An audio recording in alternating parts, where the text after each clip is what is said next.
বোঝে না সে, বোঝে না,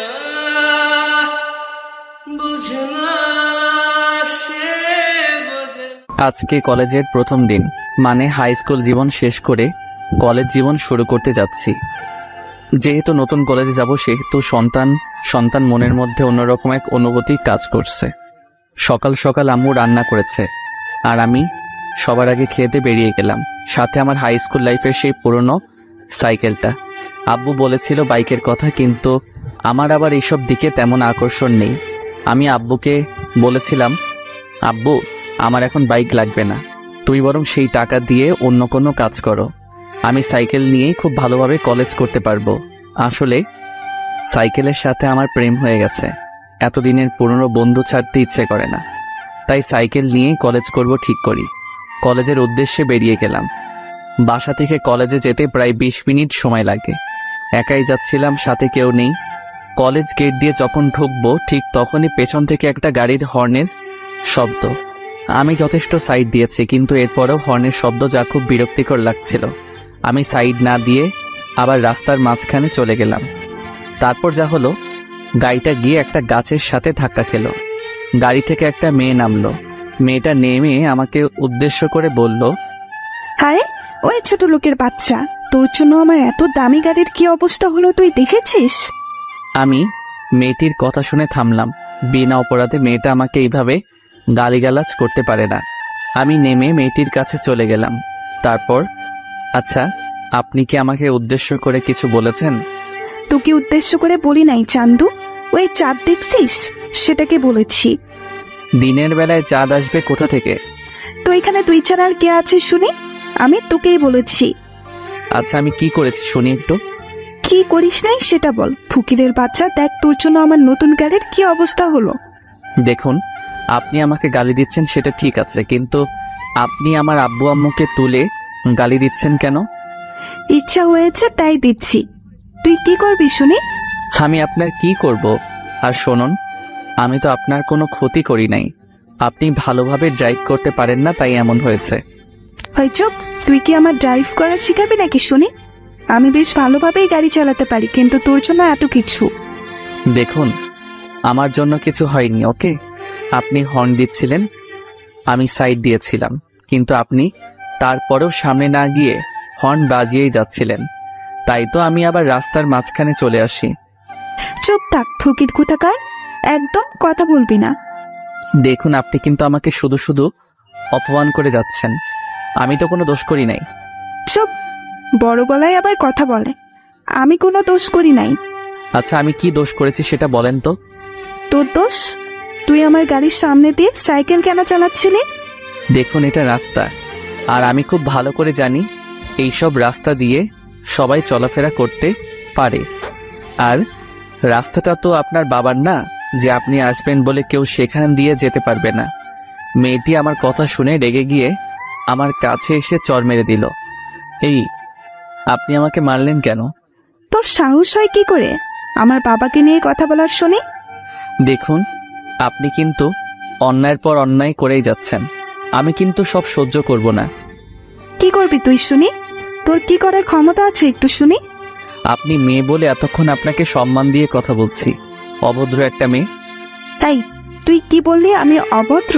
দাঁড়া, দেখাচ্ছি মজা। এই বলে মেয়েটা আবার আমাকে চড় দিতে যাবে, ঠিক তখনই আমি মেয়েটার হাত ধরে ফেলি। ওই ফকির, তুই আমাকে টাচ করলি কোন সাহসে? ছাড় বলছি, ছাড় আমায়। ছাড়বো না তোকে। কি করবি শুনি? এতক্ষণ তো সহ্য করলাম, কি ভেবেছিলি কিছু বলছি না বলে আমি সবসময় চুপ করে থাকবো নাকি? তোর মতো মেয়েদের মাথায় উঠতে দিতে নেই, ফাজিল মেয়ে কোথাকার। দেখ, আমাকে একদম অপমান করবি না, এর ফল কিন্তু একদম ভালো হবে না। খারাপের কি আছে শুনি? আমিও দেখতে চাই এর ফল কি হয়। এই বলে আমি মেয়েটার হাত ছেড়ে দিলাম। অন্যদিকে মেয়েটা তো রেগে একদম আগুন। আমি চলে গেলাম মেয়েটার সামনে থেকে। ফাজিল, অভদ্র মেয়ে কোথাকার। কলেজে গিয়ে আমি আমার ক্লাস খুঁজে ক্লাসে চলে গেলাম। কিছুক্ষণ পর দেখি মেয়েটাও আমাদের ক্লাসের। দূর, মেজাজ আবার খারাপ হয়ে গেল। মেয়েটা আমাকে দেখে মনে হয় আবার রেগে গেছে। মেয়েটা দাঁত কটর মোটর করতে করতে সিটে বসে পড়ল। আমি আর মেয়েটার দিকে লক্ষ্য না করে কিছু নতুন ফ্রেন্ড বানিয়ে নিলাম। কিছুক্ষণ পর স্যার আসলো ক্লাসে। সবাই দাঁড়িয়ে স্যারকে সালাম দিলাম। তারপর স্যার আমাদের সবাইকে বসতে বলল, বসে পড়লাম। তা আজকে তো তোমাদের কলেজ লাইফের প্রথম দিন, কেমন লাগছে সবার? জি স্যার, অনেক ভালো লাগছে। আজকেও তোমাদের ক্লাস নেব না, সবার সাথে পরিচিত হব। এক এক করে সবাই পরিচয় দাও। আগে আমরা মানে ছেলেরা সবাই পরিচয় দিলাম, তারপর মেয়েদের পালা। এক সময় সেই মেয়েটি নিজের পরিচয় দিল। মেয়েটির নাম তিশা। বাহ, বেশ সুন্দর নাম, কিন্তু নামের সাথে মেয়েটির কামের কোনো মিল নেই। একটা বদমেজাজি মেয়ে। মেয়েদের এত মেজাজ থাকা ভালো না। আর মেয়েটা তখন আমাকে চর মেরেছিল, সেই জায়গাটা এখনো ব্যথায় টনটন করছে। এত শক্তি বাবা! ক্লাস শেষ করে বাসায় ফিরছিলাম, নতুন বন্ধুদের সাথে খুব ভালো লাগছিল। একদিনই সবাই কেমন আপন করে নিয়েছে। আমি আমাদের বাসায় চলে গেলাম। বাসায় যাওয়ার পর কলিং বেল চাপতেই আম্মু দরজা খুলে দিল। আমি সরাসরি আমার রুমে চলে গেলাম। আসলে আমি আম্মুর কাছ থেকে লুকাতে চাইছিলাম যে আমার গালে কারো হাতের ছাপ আছে, সেটা আম্মু না দেখুক। কিছুক্ষণ পর আম্মু আমার রুমে আসলো, তারপর বলল, তোর গালে তো কোন কিসের দাগ দেখলাম বলতো? না আম্মু, তুমি কিসের দাগ দেখবে? মিথ্যা বলবি না, আমি দেখেছি, আর এখনো তোর গালের দাগগুলো খুব ভালোভাবে বোঝা যাচ্ছে। কিসের দাগ বল আমায়। না মানে আম্মু, আমি সাইকেল চালাচ্ছিলাম, তখন একটা মেয়ের সাথে ধাক্কা খেয়েছিলাম, তাই মেয়েটা আমাকে চর মেরেছিল। কিছুটা সত্যি কিছুটা মিথ্যা। পুরোটা সত্যি বলে দিলে এটা ওটা জিজ্ঞেস করে, কান ঝালাপালা করে দিবে। সেটা তো একটা দুর্ঘটনা মাত্র, তার জন্য কেউ এইভাবে মারে? আম্মু বাদ দাও তো, যা হবার হয়ে গেছে। আমার খুব ক্ষুধা পেয়েছে, আমাকে তাড়াতাড়ি খেতে দাও, আমাকে আবার খেলতে যেতে হবে। আচ্ছা, আমি খাবার বেড়ে দিচ্ছি, তুই তাড়াতাড়ি খেতে চলে আয়। তারপর খেতে গেলাম। খাওয়া দাওয়া শেষ করে আমি খেলতে মাঠে চলে গেলাম। ক্রিকেট খেলছিলাম। মাঠের অপর প্রান্ত দিয়ে একটা মেয়ে হেঁটে যাচ্ছিল, বল করল, আর আমি ব্যাট সজোরে চালিয়ে দিলাম। ব্যাস, যা হবার তাই হলো। বল সোজা গিয়ে মেয়ের গায়ে লাগলো। মেয়ে তো রেগে একেবারে আগুন হয়ে গেছে। মেয়েটা বল হাতে নিয়ে দাঁড়িয়ে আছে। কেউ মেয়েটার কাছে যেতেই সাহস পাচ্ছে না। সবাই আমাকে জোর করে ধরে পাঠিয়ে দিল। যেহেতু বল আমি মেরেছি, আমি মেয়েটার কাছে যেতেই আরো অবাক। আরে, এই তো সকালে সেই মেয়েটা। আমি গেছি, এইবার আমি শেষ। তবু বুক ভরা সাহস নিয়ে আমি মেয়েটার কাছে গিয়ে বললাম, এই যে তিশা আপু, বলটা যদি দিতেন তাহলে খুব ভালো হতো। ওই, তুই আমাকে আপু বললি কেন? আমি কি তোর আপুর মতো নাকি? সরি, ভুল হয়ে গেছে খালাম্মা, এইবার দয়া করে বল দিন, আমাদের দেরি হয়ে যাচ্ছে। ইস রে, আগেরটাই ভালো ছিল। আর শোন, তুই বল পাবি না, যা ভাগ। প্লিজ বল দিন। বললাম না তুই বল পাবি না। তুইও ঘ্যানর ঘ্যানর করিস কেন? এমন ভাবে বলবেন না, প্লিজ বল দিন। আচ্ছা দিব, তবে তোকে কানে ধরতে হবে। বল, তুই রাজি? আমি আর কোনো উপায় না পেয়ে কানে ধরলাম। তারপর তিশা বলল, এইবারের মতো অল্পতেই ছেড়ে দিলাম, যদি আবার আমার সাথে পাঙ্কা নিতে আসিস তাহলে তোর খবর আছে। এই বলে তিশা আমার দিকে বল ছুঁড়ে মেরে চলে গেল। আমি মনে মনে বললাম, সবার সামনে আমাকে অপমান করার শোধ আমি তুলে নিব। বল নিয়ে চলে গেলাম, আবার খেলা শুরু। খেলা শেষ করে বাসায় ফিরছিলাম, তখন হঠাৎ করে বৃষ্টি নামলো। কি করব? হ্যাঁ, একটা যাত্রী ছাউনি আছে, আপাতত সেইখানে আশ্রয় নেওয়া শেষ হবে। আমি যাত্রী ছাউনির নিচে আশ্রয় নিলাম। বৃষ্টি শেষ, আমি বাসায় ফিরছিলাম, তখন দেখি তিশা আসছে। মাথায় দুষ্টামি বুদ্ধি ভর করলো। তিশা আমাকে দেখে আমার কাছে দিয়ে আসছিল। আমি আমার পাটা একটু বাড়িয়ে দিলাম, তারপর ধপাস, হায় হায়, তিশা পড়ে গেছে। আরে ওই ফাজিল ছোট লোক, তুই এটা কি করলি? কি করেছি আমি? তুই আমাকে ল্যাং মারলি কেন? আমি কোথায় ল্যাং মারলাম? তুমি নিজেই তো আমার পায়ের সাথে। চুপ, একদম চুপ, ফাজিল পোলা। আমি গেলাম, তুমি এভাবে বসে থাকো কেমন? প্লিজ আমাকে একটু উঠিয়ে দেন। সেটা আমি পারবো না, মেয়ে মানুষের গায়ে আমি হাত দিতে পারবো না। প্লিজ একটু ধরে তুলে দে। আমি পারবো না, আমি গেলাম। এই বলে আমি সেখান থেকে চলে আসলাম। পরদিন কলেজে স্যার ক্লাস করাচ্ছে, হঠাৎ তিশা চিৎকার দিয়ে উঠে বলল, স্যার, এটা কি ক্লাসরুম নাকি প্রেম করার জায়গা? কেন, তুমি এমন কথা কেন বললি? স্যার দেখুন, কে যেন আমাকে প্রেমপত্র ছুঁড়ে মেরেছে। কই দেখি দেখি। এই নিন স্যার, দেখুন। এমন কাজ কি করতে পারে? তিশা প্রথমে সবার দিকে তাকালো, তারপর আমাকে দেখিয়ে বলল, স্যার ওই ছেলেটাই মেরেছে। স্যার তখন আমাকে দাঁড় করালেন আর বললেন, এই, তুমি এই কাজ করেছো? স্যার আমি তো এইসবের কিছুই জানি না। স্যার ওই শয়তান ছেলে মিথ্যা কথা বলছে, ওই আমাকে প্রেমপত্র দিয়েছে। স্যার বিশ্বাস করুন, আমি দেই নাই। যে দিয়েছিল সেটা আমি জানি, কিন্তু বলছি না ঝামেলা হতে পারে। আমি চাইছি ব্যাপারটা অল্পতেই মিটে যাক। তোমার কোনো কথা আমি শুনতে চাই না। এই প্রথম দেখে তোমাকে ছোটখাটো শাস্তি দেব। কি শাস্তি স্যার? কান ধরে দাঁড়িয়ে থাকো। কিন্তু স্যার। কি, এই শাস্তি ভালো লাগে নাই? তাহলে চলো তোমাকে নিয়ে প্রিন্সিপালের কাছে যাই। না স্যার, ঠিক আছে, আমি কানে ধরছি। আর কিছু করার নেই, যার জন্য কানে ধরলাম সে আমার দিকে হা করে তাকিয়েছিল। যাক, শত্রু তো বাড়ালাম না। যার জন্য কানে ধরলাম সে আমার বন্ধু হবেই। আমি কানে ধরেছি আর তিশা মিটিমিটি হাসছে, সেটা দেখে আমার গা জ্বলে যাচ্ছে। না পারছি কিছু বলতে, না পারছি কিছু সহ্য করতে, শুধু জ্বলছি। ক্লাস শেষে আমি বাহিরে বের হয়ে ক্যাম্পাসে চলে গেলাম। একা বসেছিলাম, ক্লাসের সবার সামনে কানে ধরেছি, সবাই আমার দিকে চেয়ে হাসছে, সেটা আমার খুব খারাপ লাগছে। একা বসেছিলাম, তখন কোথা থেকে যেন তিশা এসে আমার গালে চড় বসিয়ে দিল। আমি তো হতবাক, সাথে ক্যাম্পাসের সবাইও। আমি গালে হাত দিয়ে বললাম, এই তুমি আমাকে মারলে কেন? বেশ করেছি, মেরেছি। তোর মতো ছোট লোক কি করে ভাবলো তুই আমাকে প্রেমপত্র দিবি আর আমি রাজি হয়ে যাব? আমি তোমাকে প্রেমপত্র দিতে যাব কোন দুঃখে শুনি? এখন আবার ন্যাকা সাজা হচ্ছে? তুই যে একটা বদ ছেলে সেটা আমার বোঝা হয়ে গেছে। দেখ, তোকে শেষবারের মতো বলে দিচ্ছি, তুই ওই সব ধান্দা মাথা থেকে বের করে দে। তোর মতো ফকিরকে আমি ভালোবাসি না, আর কোনোদিন ভালোবাসবো না। তোর মতো ছেলেদের করুণা করা চাই, কিন্তু ভালোবাসা চায় না। আমি তো তোমাকে ভালোবাসি না, তাহলে এত কথা আসছে কোথা থেকে শুনি? ভালোবাসিস না? না, তাহলে প্রেমপত্র দিলি কেন? আমি তোমাকে কোনো প্রেমপত্র দেই নাই। এখন আবার মিথ্যা বলা হচ্ছে, তাই না? তখন পেছন থেকে একটা ছেলে বলে, ও কোনো মিথ্যা কথা বলে নাই, ও সত্যি কোনো প্রেমপত্র দেয় নাই। আসলে আমি ওটা তানহার দিকে ছুঁড়ে মারছিলাম, কিন্তু বলে সেটা আপনার কাছে চলে যায়। তাহলে সেটা এতক্ষণ না বলে এখন বলছেন কেন? আমি বলার জন্য আপনাদের খুঁজতেছিলাম। এখন বিশ্বাস হলো তো আমি তোমাকে কোনো প্রেমপত্র দেই নাই? আর কিছু না বলে তিশা সেখান থেকে চলে গেল, আর ছেলেটি আমার কাছে এসে বলল, আমি সরি, আমার জন্য তোমাকে এত কিছু সহ্য করতে হলো। না, এর জন্য সরি বলার কি আছে? আচ্ছা, আমরা কি ফ্রেন্ড হতে পারি? শুধু ফ্রেন্ড না, বেস্ট ফ্রেন্ড? হ্যাঁ, হতেই পারি। তোমার নাম কি? আমার নাম ফারাবি, তোমার নাম তো সোহেল। হ্যাঁ। আচ্ছা, ফ্রেন্ডশিপে তুই করা বলাটা বেশি ভালো, তাই না? হ্যাঁ, সেটাই। এইভাবেই কলেজে একজন বেস্ট ফ্রেন্ড পেয়ে গেলাম। এরপর থেকে অনেক বন্ধু হতে লাগলো। ফারাবি আর আমি এখন একদম কাছের, বলতে গেলে দুই ভাইয়ের মতো। একদিন দেখি ফারাবি মন খারাপ করে বসে আছে। কিরে মামা, মন খারাপ কেন? আর বলিস না, আমি তানহাকে এত ভালোবাসি, কিন্তু আমি সেটা এখনো তানহাকে বলতেই পারলাম না। তুই তো একটা গাধা, তাই বলতে পারিস নাই। আচ্ছা, কাল কলেজে চল, আমি সব ম্যানেজ করে দিব। কিভাবে কি করবি দোস্ত? সেটা কালকে দেখতে পারবি। পরদিন কলেজে ফারাবি আর আমি অনেক আগেই কলেজে চলে এসেছি। দেখি তানহা আর ওর বান্ধবীগুলো আসছে। আমি তানহার সামনে গিয়ে বললাম, তানহা, তোমার সাথে আমার কিছু কথা ছিল। জি বলো, কি কথা? দেখো, বেশি ঘুরিয়ে পেঁচিয়ে বলতে পারবো না, আমার বন্ধু ফারাবি তোমাকে ভালোবাসে। আপনার বন্ধু ফারাবি আমাকে ভালোবাসে, সেটা আপনার বন্ধুর ব্যাপার, কিন্তু আমি অন্য এক ফারাবিকে ভালোবাসি, ক্লাস 10 থেকে। কিন্তু আমার বন্ধু তো তোমাকে অনেক ভালোবাসে। প্লিজ ফারাবিকে ফিরিয়ে দিও না। সরি, আমার পক্ষে সম্ভব নয়। আমি মন খারাপ করে ফারাবির কাছে চলে গেলাম। তারপর, দোস্ত, তুই তানহাকে ভুলে যা। কেন? একথা কেন বললি?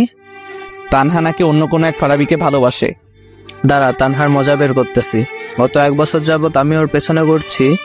ফারাবি গিয়ে তানহার সামনে দাঁড়িয়ে, এই, তোমার পেছনে ঘুরছি আর তুমি অন্য কোনো ফারাবিকে ভালোবাসো? না মানে, আমি অন্য কাউকে ভালোবাসি। আর এই কথা তোমাকে কে বলেছে শুনি? কেন? আমার বন্ধু বলল তুমি নাকি অন্য কোনো ফারাবিকে নাকি ভালোবাসো। কে? তোমার বন্ধু? এই তো আমার বন্ধু। আরে, আমি কি জানতাম নাকি এনি তোমার বন্ধু? আমি তো ভাবছি এনি যার কথা বলছে আর আমি যাকে ভালোবাসি দুজন আলাদা মানুষ। তার মানে তুমিও আমাকে? হ্যাঁ। তাহলে তুমি যে বলেছো 1 বছর ধরে ভালোবাসো? হ্যাঁ, বাসি তো। আমি তোমাকে গত 1 বছর ধরে ভালোবাসি, অনেক ভালোবাসি তোমাকে। তাহলে এতদিন বললে না কেন? কেন? আমি কেন বলবো? তুমি বললে না কেন? আচ্ছা, তোরা দুজন কথা বল, আমরা না হয় অন্য জায়গায় গিয়ে বসি, কেমন? তারপর আমি আর তানহার বান্ধবীরা অন্য জায়গায় এসে বসে পড়লাম, তাদের সাথে কথা বলতে লাগলাম। তখন কোথা থেকে যেন তিশা এসে বলল, কি ব্যাপার, সেদিন আমাকে লাভ লেটার দিয়ে কাজ হয়নি বলে আজ আবার নতুন কারো খোঁজ করছিস নাকি? দেখো, তুমি যখন তখন এসে এইভাবে আবল তাবল কোনো কথা বলবে না। এরা সবাই আমার ফ্রেন্ড। ফ্রেন্ড না ছাই, তোকে আমি খুব ভালোভাবেই চিনে গেছি। তখন তানহার এক বান্ধবী নাম অধরা সে বলে উঠল, দেখুন, সে যদি আমাদের কারোর সাথে প্রেম করে তাতে আপনার সমস্যা কোথায় শুনি? আপনি তো আর তার গার্লফ্রেন্ড না যে আপনার প্রবলেম হবে। কি রে, তুই ওর হয়ে এত কথা বলছিস? তুই কে শুনি? ওকে ভালোবাসিস নাকি? যদি ভালোবাসি তাতে আপনার কোনো সমস্যা আছে নাকি শুনি? আমার কেন সমস্যা হতে যাবে? তাহলে এখানে এত কথা না বলে এখান থেকে জানতো। কেন, আমি কি তোদের প্রেমে সমস্যা করছি নাকি? দেখুন, আমরা এখানে প্রেম করছি না, আমরা জাস্ট ফ্রেন্ড। আর আপনি চাইলে আমাদের সাথে যোগ দিতে পারেন। আমার বইয়েই গেছে তোদের মতো মানুষদের সাথে আড্ডা দিব। থাক তোরা। তিশা চলে গেল। এই মেয়ের মতিগতি কিছুই বুঝি না, যখন তখন অপমান করে। আমি এই মেয়ের কি এমন ক্ষতি করেছিলাম যে যখন তখন অপমান করে? ভালো লাগে না। এই, আপনার কি মন খারাপ? না, মন খারাপ কেন থাকবে? আরে ওই মেয়ের কথাই কিছু মনে করবেন না। যে যেমন সে তেমনই ভাববে। সে নিজে হয়তো অন্য কারোর সাথে প্রেম করে, তাই আপনাকে আমাদের সাথে বসে থাকতে দেখে বলছে আপনি প্রেম করছেন। আচ্ছা, ফারাবিকে কিভাবে চিনলেন? ওই যে সেই দিনের কথা মনে আছে যেদিন ক্লাসে আমি কান ধরে দাঁড়িয়েছিলাম? হ্যাঁ আছে। জানেন, আপনাকে অনেক কিউট লাগছিল সেদিন। এত হাসার কি হলো? না মানে আপনাকে পিচ্চি একটা ছেলের মতো মনে হচ্ছিল। ওই, আপনি কি রাগ করলেন নাকি? না, রাগ কেন করব? আচ্ছা তাহলে এবার বলুন, ফারাবিকে আপনি কিভাবে চিনলেন? মানে আপনাদের পরিচয় হলো কিভাবে? সেদিন ফারাবি আপনার বান্ধবীকে চিঠি ছুঁড়ে মেরেছিল নিচ থেকে, সেটা তিশার কাছে চলে যায়। আর তারপরের ঘটনা আপনি জানেন। আর ফারাবি যখন তিশাকে চিঠি ছুঁড়ে মেরেছিল সেটা আমি দেখছিলাম, কিন্তু তারপরেও আমি সেটা বলি নাই। তারপরে থেকেই আমাদের ফ্রেন্ডশিপ হয়ে যায়। আপনি সব জেনেও কিছু বলেন নাই? পিচ্ছি। আচ্ছা, আমরা তো সেম ইয়ারেই পড়ি। তুমি করে বলবো আমরা। আপনি বলাটা আমার একদম ভালো লাগছে না। আচ্ছা, আপনার যা ইচ্ছা বলুন। শুধু আমি কেন বলবো, আপনাকেও বলতে হবে। কিন্তু? কোনো কিন্তু নয়, এখন থেকে আমি তোমাকে তুমি আর তুমিও আমাকে তুমি করেই বলবে, মনে থাকে যেন। আচ্ছা, থাকবে। ওই, এই দুইজনকে এসে কখন ছেড়ে এসেছি, এখনো তাদের কোনো খোঁজ খবরই নেই। কি করছে চলো গিয়ে দেখি। হ্যাঁ চলো। তারপর আমি, অধরা আর তার বান্ধবীরা চলে গেলাম। দেখি ফারাবি মাত্র একে অপরকে জড়িয়ে ধরতে যাবে, ঠিক তখনই মামা ভাগ সারাইলো। ফারাবি তো তানহাকে ছেড়ে সোজা দৌড়। এদিকে আমি, অধরা, বাকি সবাই হাসতে হাসতে শেষ। তানহাও যোগ দিল আমাদের সাথে। ফারাবি আসলে একটা মহাবিতু। আমাকে এতদিন ধরে ভালোবাসে, কিন্তু বলার সাহস পাইনি। আর দেখুন, আপনার মিথ্যে কথা শুনে কিভাবে দৌড় দিল। আবার সবাই হাসতে লাগলাম। সেদিন আর তেমন কিছু হলো না। পরদিন কলেজে আমি যথারীতি সাইকেল নিয়ে কলেজে যাচ্ছি। সামনে একটা মেয়ে হেঁটে যাচ্ছে। কয়েকবার বেল দিলাম কিন্তু আমাকে সাইড দিচ্ছে না। আমি যে একটু কাটিয়ে যাব সেটাও করতে দিচ্ছে না। বারবার বেল দিচ্ছি। একসময় মেয়েটা পেছন ঘুরে তাকালো। আরে এটা তো তিশা, কি ব্যাপার, এতবার বেল দিচ্ছি, সাইড দিচ্ছ না কেন? আমার ইচ্ছা হচ্ছে তাই দিচ্ছি না। আর তোর এই খ্যাতমার্কার সাইকেলের বেল আমার কান ঝালাপালা করে দিচ্ছে। বাসায় রেখে আসতে পারিস না এই ভাঙারি ব্যাটারিকে? দেখো, তুমি আমায় যা ইচ্ছা বলো, কিন্তু আমার সাইকেল নিয়ে কিছু বলবা না। তিশা আমার কথা শুনে মনে হয় রেগে গেল।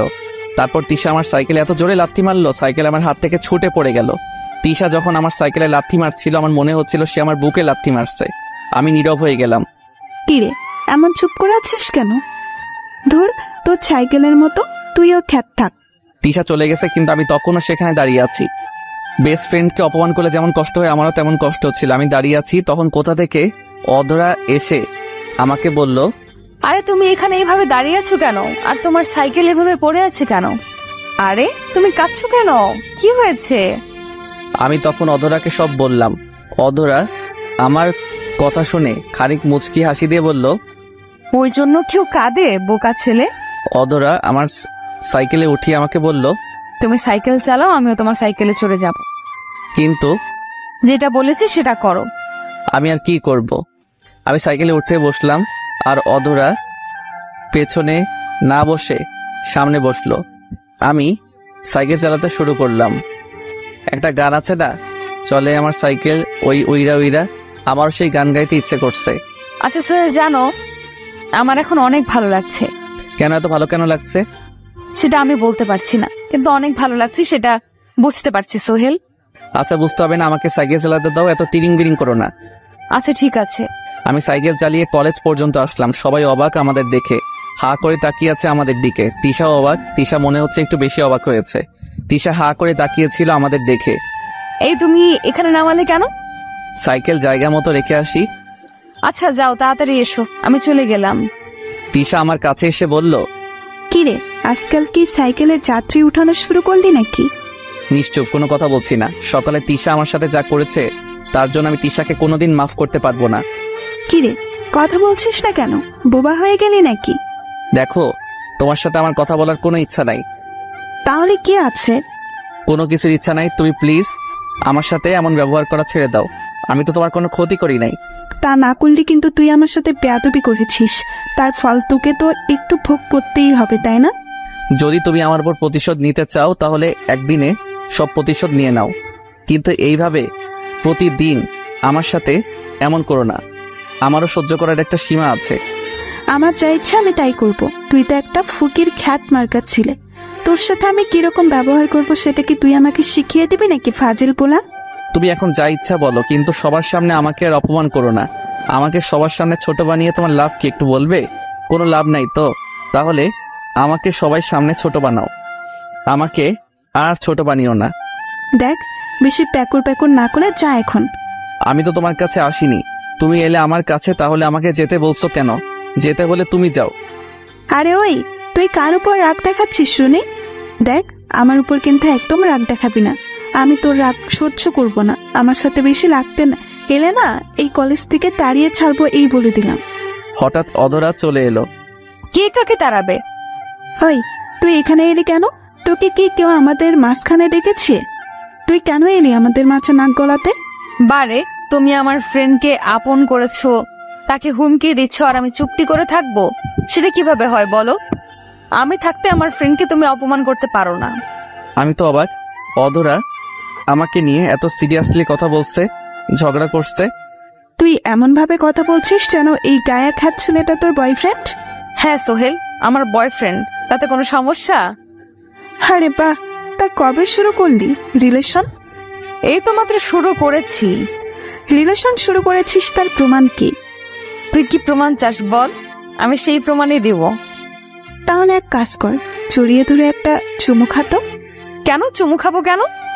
আরে তা না হলে বুঝবো কিভাবে যে তুই তাকে কি ভালোবাসিস কিনা? আচ্ছা, আমি এক্ষুনি প্রমাণ করে দিচ্ছি। এই বলে অধরা আমার দিকে এগোচ্ছে, অবস্থা বেগতি। এখানে থাকলে যে কোনো কিছু হয়ে যেতে পারে। অধরা আমার কাছে আসার আগে আমি দৌড় দিলাম, একটা নিরাপদ স্থানে এসে হাঁপাতে লাগলাম। জানি না ওই জায়গায় দাঁড়িয়ে থাকলে কি না কি হয়ে যেত। ও অধরার পরিচয় দেয়নি। অধরা দেখতে খুব সুন্দরী, ময়দা সুন্দরী না, প্রাকৃতিক সুন্দরী। আর অধরার পরিবার বেশ ভালোই স্থানেই আছে, কিন্তু অধরার মনে কোনো অহংকার নেই। পরিচয় দিতে দিতে ক্লাসের বেল দিয়ে দিচ্ছে। ক্লাসে ঢুকে দেখে অধরা আমার দিকে রাগি লোকে তাকিয়ে আছে। আরে এই মেয়ের আবার কি হলো, আমার দিকে এমনভাবে তাকিয়ে আছে কেন? আমি তো কোনো দোষ করি নাই। আর অন্যদিকে দেখি তিশা মুচকি আসছে। বুঝি না এই দুই মেয়ের কি হয়েছে। তবে তখন যে অবস্থা হয়েছিল তাতে করে তাদের দুজনের চুল ধরাধরি হয় নাই, এটাই অনেক। ক্লাসের স্যার এসে পড়ছে, সবাই মিলে দাঁড়িয়ে স্যারকে সালাম দিলাম।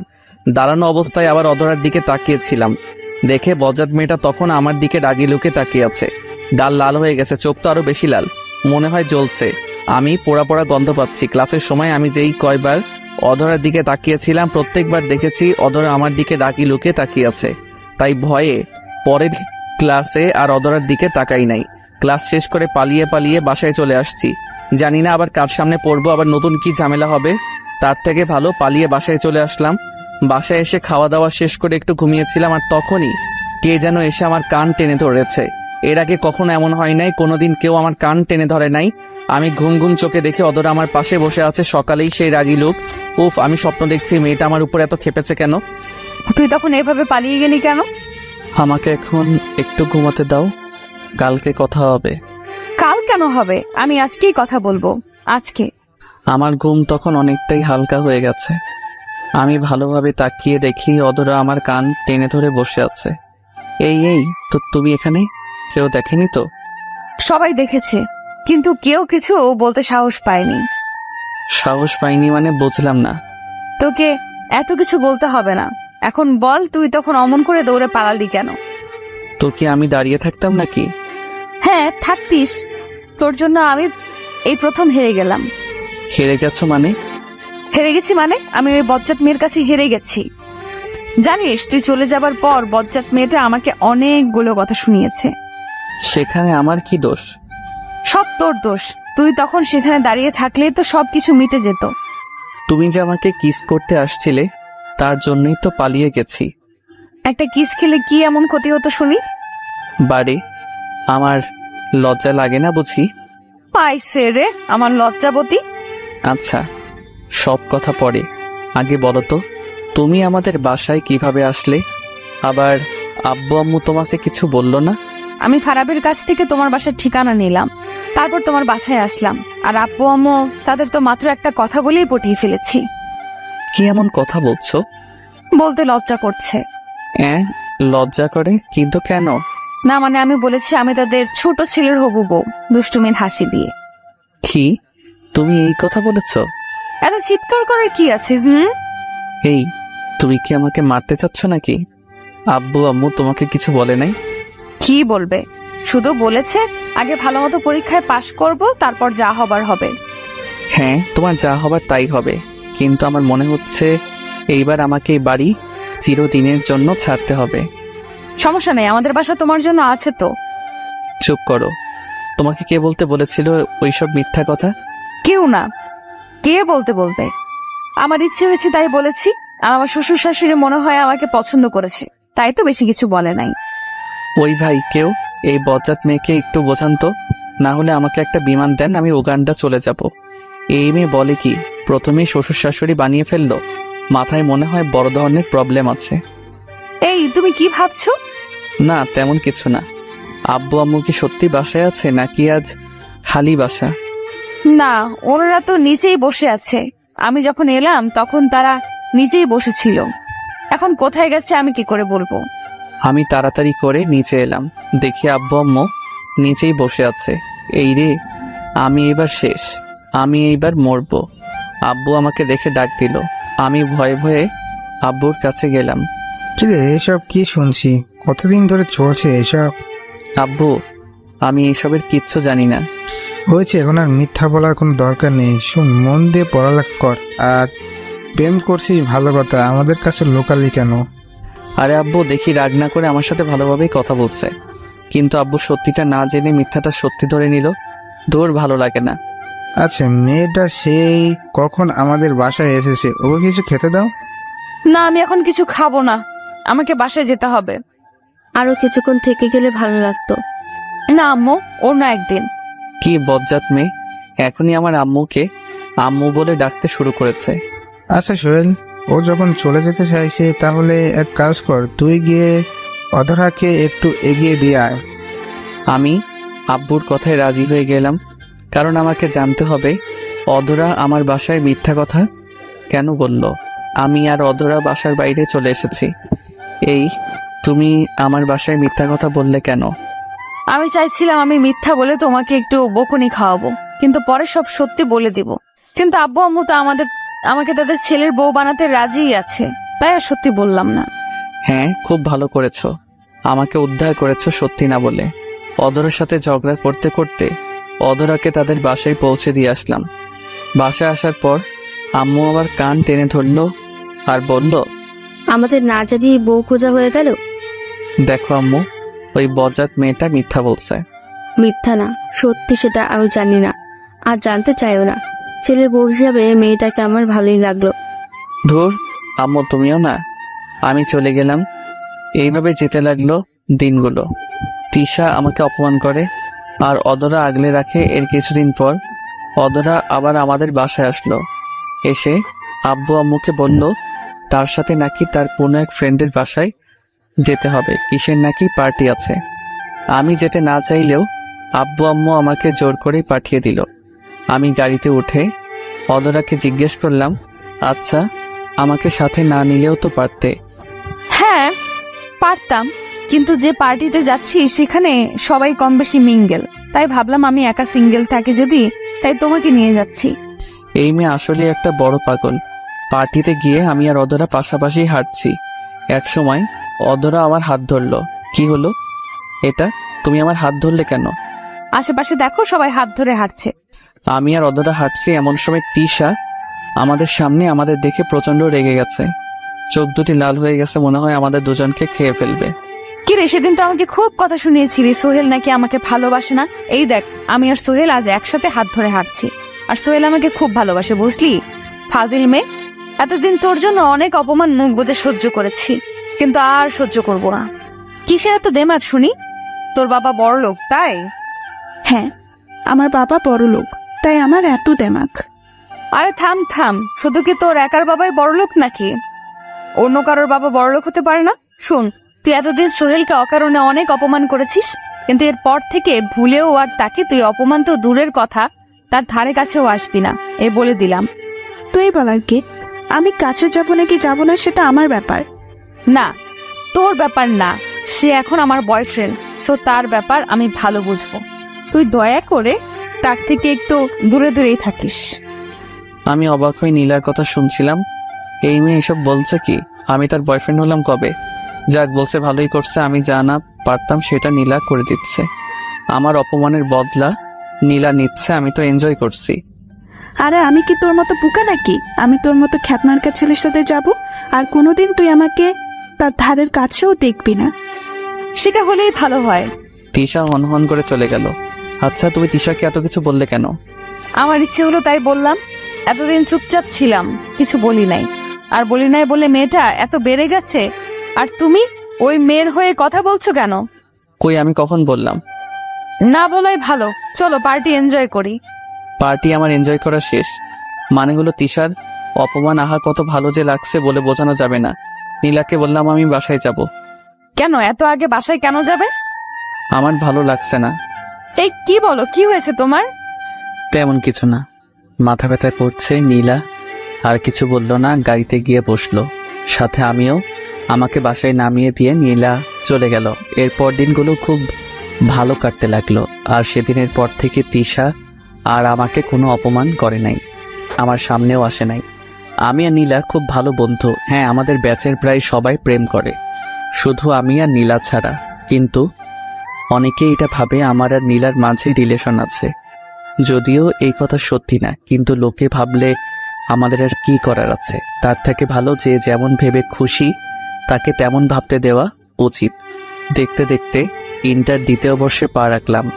নীলা আর আমার মাঝে আগের থেকে বেশি ঘনিষ্ঠতা হয়েছে বলতে গেলে। একে অপরের জন্য পাগল, কেউ কাউকে ছাড়া থাকতে পারি না। নীলা যেখানেই যাক না কেন আমাকে সাথে নিয়ে যাবে, আর সবার সামনে পরিচয় দিবে আমি নাকি তার বয়ফ্রেন্ড, হবু স্বামী। আমি এই জন্য নীলাকে আগে অনেক কিছু বলতাম, কিন্তু এখন কেন জানি না ভালো লাগে, তাই কিছু বলি না। কোনো এক কারণে আমার আর নীলার মাঝে একটু ঝগড়া হয়, যদিও এই আগে অনেকবার ঝগড়া হয়েছে, আবার সব ঠিক হয়ে গেছে। কিন্তু এইবার যখন ঝগড়া লাগলো, তার পরের দিন আমি জানতে পারি আমাদের নানার বাসায় যেতে হবে। 2 দিন পর নাকি আমার মামাতো ভাইয়ের বিয়ে।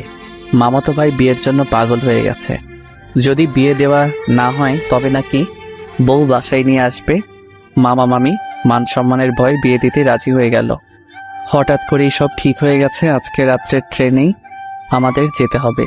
আমি নীলাকে অনেকবার ফোন দিয়েছি, কিন্তু ফোন অফ। নীলাকে সাথে নেওয়ার ইচ্ছা ছিল, গ্রাম দেখতে চেয়েছিল, কিন্তু সেটা আর হলো না। মন খারাপ, নীলাকে জানাতেও পারলাম না আমরা ঢাকা ছাড়ছি। মামার বাসায় গিয়ে আমি মনমরা হয়েছিলাম। যেদিন গায়ে হলুদ সেদিন কয়েকটা মেয়ের সাথে কিছু পিক তুলে ফেসবুকে আপলোড করি। আমার গায়ে হলুদ ছিল আর জামাই জামাই লাগছিল। পোস্টে লেখা ছিল কালকেই বিয়ে। তারপর সব ঝামেলা শেষ। উফ, খুব আনন্দ লাগছে। ছবি আপলোড করার কিছুক্ষণ পর দেখি নীলার ফোন। আমি তো মহা খুশি। নীলা ফোন দিয়েছে, মনের খুশিতে হাসতে হাসতে ফোন ধরলাম। হ্যাঁ নীলা বলো। জানো আমি খুব খুশি। নীলা আমার সেই কথার দিকে মন না দিয়ে বলল, আচ্ছা তুমি এখন কোথায়? তোমাদের বাসায় কেউ নেই, তোমাকেও দেখছি না। আমি তো গ্রামে আছি। ঠিকানা দাও। তাও ঠিকানা দিয়ে দিলাম, সাথে সাথে ফোন কেটে দিল। ধুর, কি হলো? একটু যে মন খুলে কথা বলবো সেটাও হলো না। রাতে সবাই আনন্দ করছে, হঠাৎ বাসার বাহিরে 2টা গাড়ি এসে থামলো। এত রাতে গাড়িতে কে এলো? সবাই চিন্তায় আছে। গাড়ি থেকে লোকগুলো নেমে বাসার দিকে আসছিল। আমি শুনেছি এই গ্রামে নাকি মাঝে মধ্যে ডাকাতি হয়। আমি ভাবলাম হয়তো ডাকাত এসেছে, তাই কাউকে কিছু না বলে লুকিয়ে পড়লাম। লুকিয়েছে অনেকক্ষণ হয়েছে। একসময় আমি লক্ষ্য করলাম আমার নাম ধরে অনেকে ডাকাডাকি করছে। আমি তো আরো ভয় পেয়ে গেলাম, কিন্তু একটু সাহস বুকে নিয়ে বেরিয়ে এলাম। সবার সামনে দেখি নীলা ও তার পরিবার, সাথে উকিল আছে আর একজন হুজুর। আমি নীলাকে দেখে অবাক। এত রাতে তুমি এখানে কি করো? কোনো কথা বলছে না।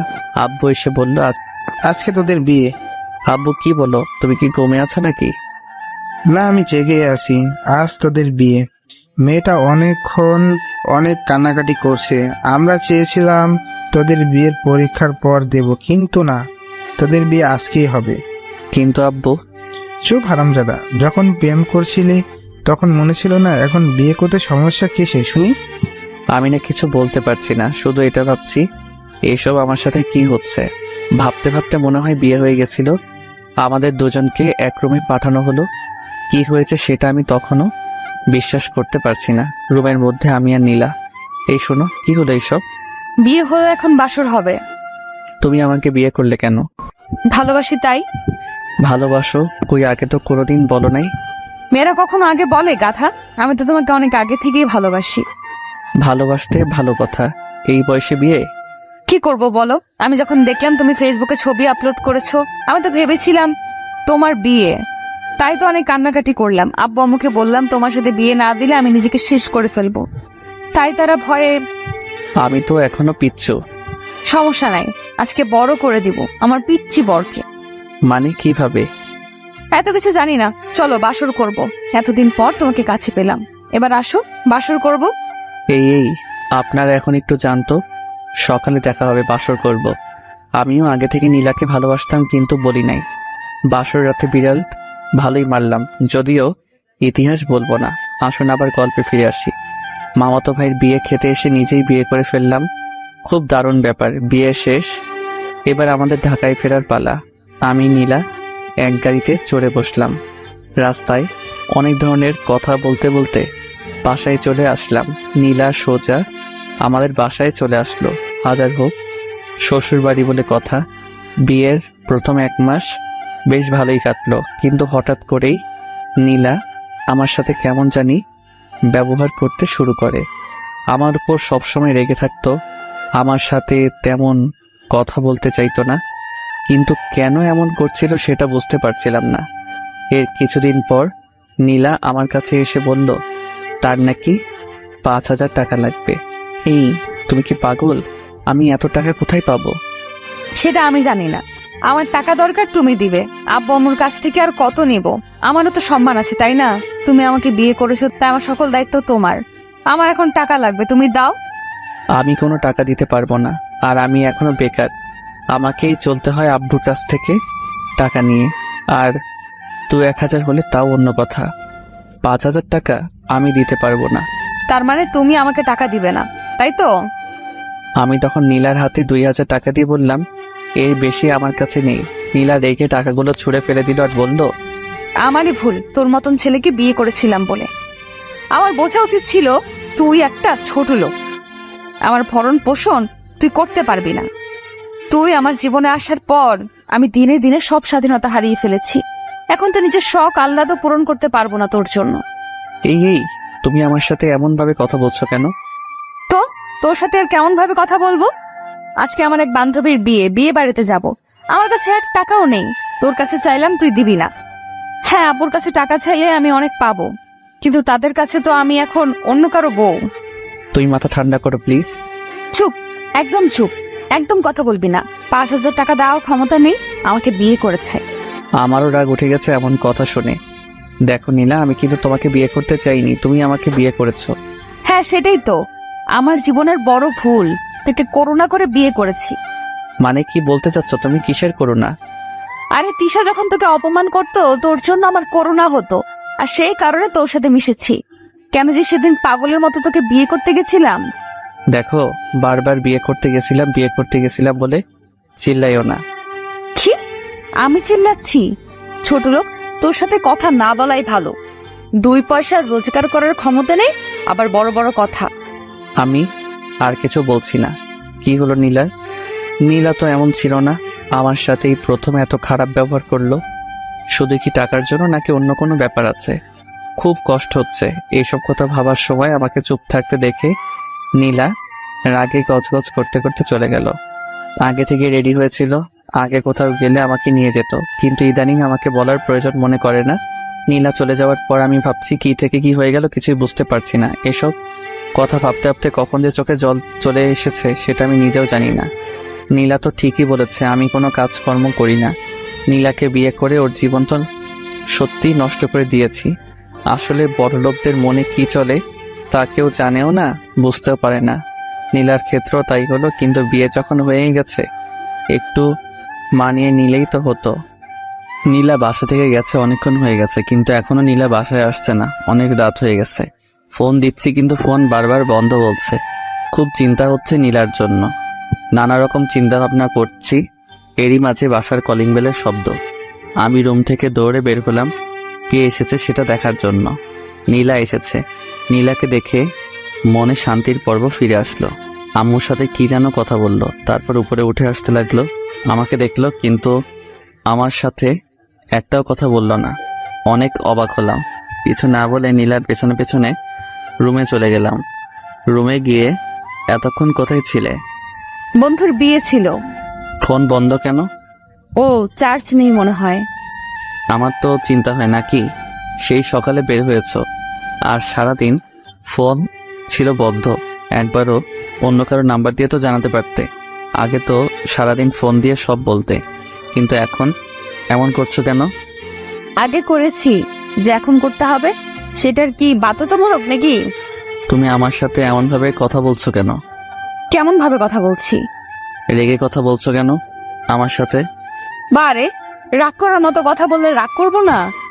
আমি এমন কিছু বলি নাই যে তুমি রাগ করবে। তোমার জন্য চিন্তা হচ্ছিল তাই জিজ্ঞেস করছি। আমার না এইসব ভালো লাগে না। আরে বিয়ে হয়ে গেছে বলি কি আমার কোনো স্বাধীনতা থাকবে না নাকি? আমার সব কাজে কি তোর নাক গলাতে হবে? আচ্ছা যাও, তুমি ফ্রেশ হয়ে আসো, পরে কথা হবে। নীলার সাথে ঝগড়া করার কোনো ইচ্ছা আমার নেই, তাই নীলাকে ফ্রেশ হতে পাঠিয়ে দিলাম। ফ্রেশ হয়ে বের হলো নীলা। চলো খেতে চলো। আমি বিয়ে বাড়ি থেকে খেয়ে এসেছি। একবারও জিজ্ঞেস করলো না আমি খেয়েছি কিনা। সারাদিন নীলার চিন্তায় কিছু মুখে তোলা হয়নি। আম্মু অনেকবার বলেছিল খেতে, কিন্তু খেতে ইচ্ছাই করে নাই নীলার চিন্তায়। আর যখন বাসায় আসলো কই একসাথে খাবো তা না। আমার খুব ঘুম পাচ্ছে, আমি ঘুমাবো। হ্যাঁ চলো, আমিও ঘুমাবো। বিছানায় গিয়ে শুইলাম, কিন্তু এ কি, নীলা মাঝখানে কোলবালিশ রাখছো কেন? এই তুমি মাঝখানে কোলবালিশ রাখছো কেন? আজ থেকে আমাদের মাঝে এটা থাকবে। কেন এটা থাকবে কেন? যাতে করে তুমি আমাকে টাচ করতে না পারো। যে স্বামী তার স্ত্রীকে হাত খরচের টাকা দেয় না, সেই স্বামীর অধিকার নেই টাচ করার। নীলার কথা শুনে অনেক বড়সড় একটা ধাক্কা খেলাম। মেয়ে বলে কি, যে মেয়ে আমাকে জড়িয়ে ধরা ছাড়া ঘুমাতে পারতো না সেই মেয়েটা কি? না, আর ভাবতে পারছি না। এসব ভাবলেই কান্না আসছে, কিন্তু কান্না করতেও তো পারবো না। ছেলেদের দেখি কান্না করতে নেই। নীলা মাঝখানে বালিশ রেখে অন্য পাশে ঘুরে রইল। আমিও আর কিছু বললাম না।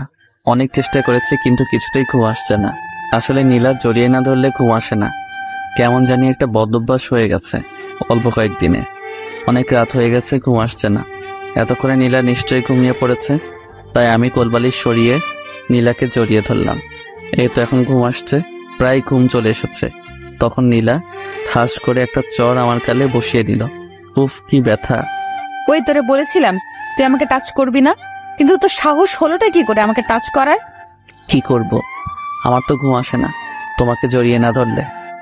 ঘুম না আসলে না আসুক, তবু তুই আমাকে জড়িয়ে ধরবি না। প্লিজ আমার সাথে এমন করো না, আমার রাতের ঘুম কেড়ে নিও না। ওই তুই তোর কথা বন্ধ কর আর চুপচাপ ঘুমিয়ে পড়। আর খবরদার, আবার যদি বালিশ সরিয়ে আমাকে জড়িয়ে ধরেছিস তবে কিন্তু খারাপ কিছু হবে, বলে দিলাম। কি আর করবো, সেই সকাল থেকে আমাকে অপমান করে যাচ্ছে, এখন আর সহ্য করা যাচ্ছে না। তাই আমিও অন্য পাশে ঘুরে ঘুমানোর মিথ্যা চেষ্টা করছি, আর নিজের অজান্তে অনেক কান্না করেছিলাম। নির্ঘুম সারা রাত কাটালাম। নীলা আগে প্রতিদিন সকালে উঠে আমাকে ডেকে দিত, কিন্তু আজকে দিল না। আমি অনেকক্ষণ শুয়েছিলাম, কিন্তু নীলা একবারও আমাকে ডাক দিল না। আমি নিজেই উঠে বসলাম। নীলা ফ্রেশ হয়ে বের হলো। নীলা আমাকে দেখে জিজ্ঞাসা করলো, কি ব্যাপার, তোমার চোখ এত লাল কেন? সারা রাত না ঘুমানোর জন্য হয়তো লাল হয়ে গেছে। নীলাকে সেটা না বলে বললাম, চোখ কি যেন গেছিল। ও যাও ফ্রেশ হয়ে নাও। কলেজ যাবে না? হ্যাঁ যাব। তারপর আমি ফ্রেশ হতে চলে গেলাম। ফ্রেশ হয়ে বের হয়ে দেখি নীলা প্রায় রেডি হয়ে গেছে। আমিও রেডি হতে লাগলাম। কি ব্যাপার, আর কতক্ষণ লাগবে? এই তো হয়ে গেছে। তুমি তাহলে পরে এসো, আমি গেলাম। আমার তো প্রায় হয়ে গেছে। আমার তাড়া আছে, আমাকে এক্ষুনি যেতে হবে। নীলা চলে গেল। আবারও খুব অবাক হলাম যে নীলা কিনা আমাকে রেখে একা কলেজে যেতেই চাইতো না, সেই নীলা আজকে আমাকে রেখেই চলে গেল। আমি আর সেদিন কলেজে গেলাম না, বাসায় ছিলাম। নীলা কলেজ থেকে ফিরে এসেছে। কি ব্যাপার, আজ কলেজে গেলে না যে? এমনি। আর কিছু বলল না, আমিও বললাম না। একটা কথা বলা হয়নি, আমাদের বিয়ে হয়েছে সেটা অনেক কম লোক জানে, কলেজে কেউ জানে না। সেদিন রাতেও আগের দিনের মতো হলো। মাঝখানে কোলবালিশ রেখে নীলা ঘুমিয়ে পড়েছে। আমিও মাঝরাতে নীলাকে জড়িয়ে ধরেছিলাম। তারপর আগের রাতের মতো নীলা আমাকে ঠাস করে একটা চর মেরে চলে যায়। মানে রাগ করে সেদিন রাতে নীলা অন্য রুমে ঘুমাতে যায়। আমি অনেক আটকাতে চেয়েছি, কিন্তু নীলা আমার কোনো কথা না শুনে চলে যায় অন্য রুমে। এইভাবে আমাদের দূরত্ব বাড়তে থাকে। আগে নীলা আমাকে একা অপমান করলে ইদানিং আমার আব্বু আম্মুকে অপমান করে। একদিন আম্মু নীলাকে রান্নার কাজে সাহায্য করতে বলেছিল, আর নীলা তার বিপরীতে জবাব দিয়েছিল সে কাজের লোক নাকি যে সে রান্না করবে। এক কথায় দুই কথায় তাদের মাঝে ঝগড়া লেগে যায়। নীলা যা না তাই বলে, আমার আম্মুকে অপমান করছে। আমি সেটা নীরবে সহ্য করব না। আমি গিয়ে আমার সমস্ত শক্তি দিয়ে নীলার গালে চর মারি। নীলা চর খেয়ে বলে, ছোট লোকের বাচ্চা, তোর সাহস হয় কি করে আমার গালে হাত তোলার? আমার আব্বু আম্মু আমাকে কোনোদিন মারলো না, আর তুই একটা ছোট লোক হয়ে আমাকে মারলি? তোকে এই অধিকার কে দিয়েছে? তুই নিজেই সেই অধিকার দিয়েছিস, বলে গেছিস নাকি? হ্যাঁ, আজ থেকে ভুলে যাব। আমি থাকবো না আর তোর বাসায়। আমাকে মুক্তি দে, আমাকে স্বাধীনতা দে। যা যা, অনেক হয়েছে। তুই যা চাইলি তাই হবে। হ্যাঁ, আমি আজকে এই বাসা ছেড়ে আমার বাসায় চলে যাব। কেন থাকবো তোর বাসায়? তোর অপমান সহ্য করার জন্য? না, কোনোদিন না। যে ছেলে বিয়ে করে বউয়ের দায়িত্ব নিতে পারে না, আব্বুর ঘাড়ের উপর বসে খায়, সেই ছেলের সাথে সংসার করার থেকে না করা অনেক ভালো। ভালো যখন তখন করিস না। এতদিন ধরে তোর সব অন্যায় কাজ মুখ বুজে সহ্য করেছি, কিন্তু আর না। তুই যেতে পারিস নীলা। আর কিছু না বলেই হনহন করে উপরে চলে গেল। আমি আম্মুর কাছে নীলার হয়ে ক্ষমা চেয়ে নিলাম। কিছুক্ষণের মধ্যে নীলা ব্যাগ গুছিয়ে নিচে চলে এসেছে। গেলাম আমি, এই বাসা থেকে বোরিং হয়ে গেছি। আমি আর নীলাকে আটকালাম না। নীলা চলে গেছে। 2 ঘন্টা পর নীলার আব্বুর ফোন। আমি কল রিসিভ করে সালাম দিলাম। বাবা, তোমার আর নীলার কি কিছু হয়েছে? আমি তারপর সব বললাম। নীলার আব্বু বলল, আচ্ছা বাবা, তুমি চিন্তা করো না, সব ঠিক হয়ে যাবে। মেয়ে আমার একটু জেদি। কল কেটে দিল। আমি সেদিন রাতে আরো বেশি করে মিস করছিলাম নীলাকে। এতদিন মেয়েটাকে দেখেছি, কিন্তু আজ দেখতেই পেলাম না। অনেক কষ্ট হচ্ছে আমার। রাতে কিছুতেই ঘুম আসছিল না। যদিও গত কিছু রাতে আমি ঘুমাতে পারি না, ঘুমানোর জন্য মাঝে মাঝে একটা করে ঘুমের ট্যাবলেট খাই। নীলাকে মিস করছিলাম, তাই নীলাকে কল দিলাম। কল দিচ্ছি আর নীলা কেটে দিচ্ছে, কিন্তু আমি তবুও কল দিয়ে যাচ্ছি এই আশায় একবার যদি কল রিসিভ করে পাগলিটার কণ্ঠস্বর শুনতে পারবো, তাতেই অনেক। কলের পর কল দিচ্ছিলাম, একসময় ধরলো। ওই, তোর কি কোনো কাজ কাম নেই? এত রাতে আমাকে এতবার করে ফোন দিচ্ছিস কেন? হ্যাঁ, ও হ্যাঁ, তুই তো সত্যি কোনো কাজ কাম নেই, সারাদিন টোটো করে ঘুরে বেড়ানো ছাড়া। আমি তোমাকে ভালোবাসি নীলা, প্লিজ আমার কাছে চলে এসো, খুব কষ্ট হচ্ছে আমার। ভালোবাসি সেটা অন্য কাউকে গিয়ে বলবি কেমন? আর আমি তোর কাছে কোনোদিনও যাব না। একবার গিয়ে অনেক বড় ভুল করে ফেলেছি। আগে যদি জানতাম এমন হবে, তোর মতন ছেলের সাথে কোনোদিন মিশতাম না। ছোট লোক কোথাকার। ফোন রাখ, আর কখনো আমার নাম্বারে কল দিবি না। প্লিজ এমন করো না, তুমি না আমার বিয়ে করা বউ। আমি তোকে ডিভোর্স দিয়ে দিব। নীলার মুখে ডিভোর্সের কথা শুনে নিজেকে আর সামলে রাখতে পারলাম না, কেঁদে দিলাম। নীলা আমার কান্না শুনছিল। নীলা বলল, দেখ, যা হবার হয়ে গেছে। আবেগের বশে মানুষ কত কিছু করে। যা হয়ে গেছে তা তুই ভুলে যা। কি করে বলবো তোমায় বলো? কি করে বলবো তোমার সাথে কাটানো দিনগুলো? আমি বলতে পারবো না, আমার পক্ষে সম্ভব না। সেটা তোর ব্যাপার, কিন্তু আমি এইসব ভুলে যেতে চাই। আচ্ছা, আমি বেশি কিছু জানতে চাইবো না, শুধু এইটুকু জানতে চাই তুমি কেন এমন করছো। তা আমি আর কি করব? তুই এখনো বেকার, তোর কাছে কিছু চাইলে তুই দিতেই পারবি না। আব্বু আম্মুর কাছ থেকে আমাকে সব নিতে হয়। তার থেকে ভালো আমি তোকে ছেড়ে দিয়ে আব্বু আম্মুর কাছেই থাকবো। আচ্ছা, ভালো থেকো, রাখি। কল কেটে দিলাম। নীলার কথা যত শুনছিলাম তত বেশি কষ্ট পাচ্ছিলাম।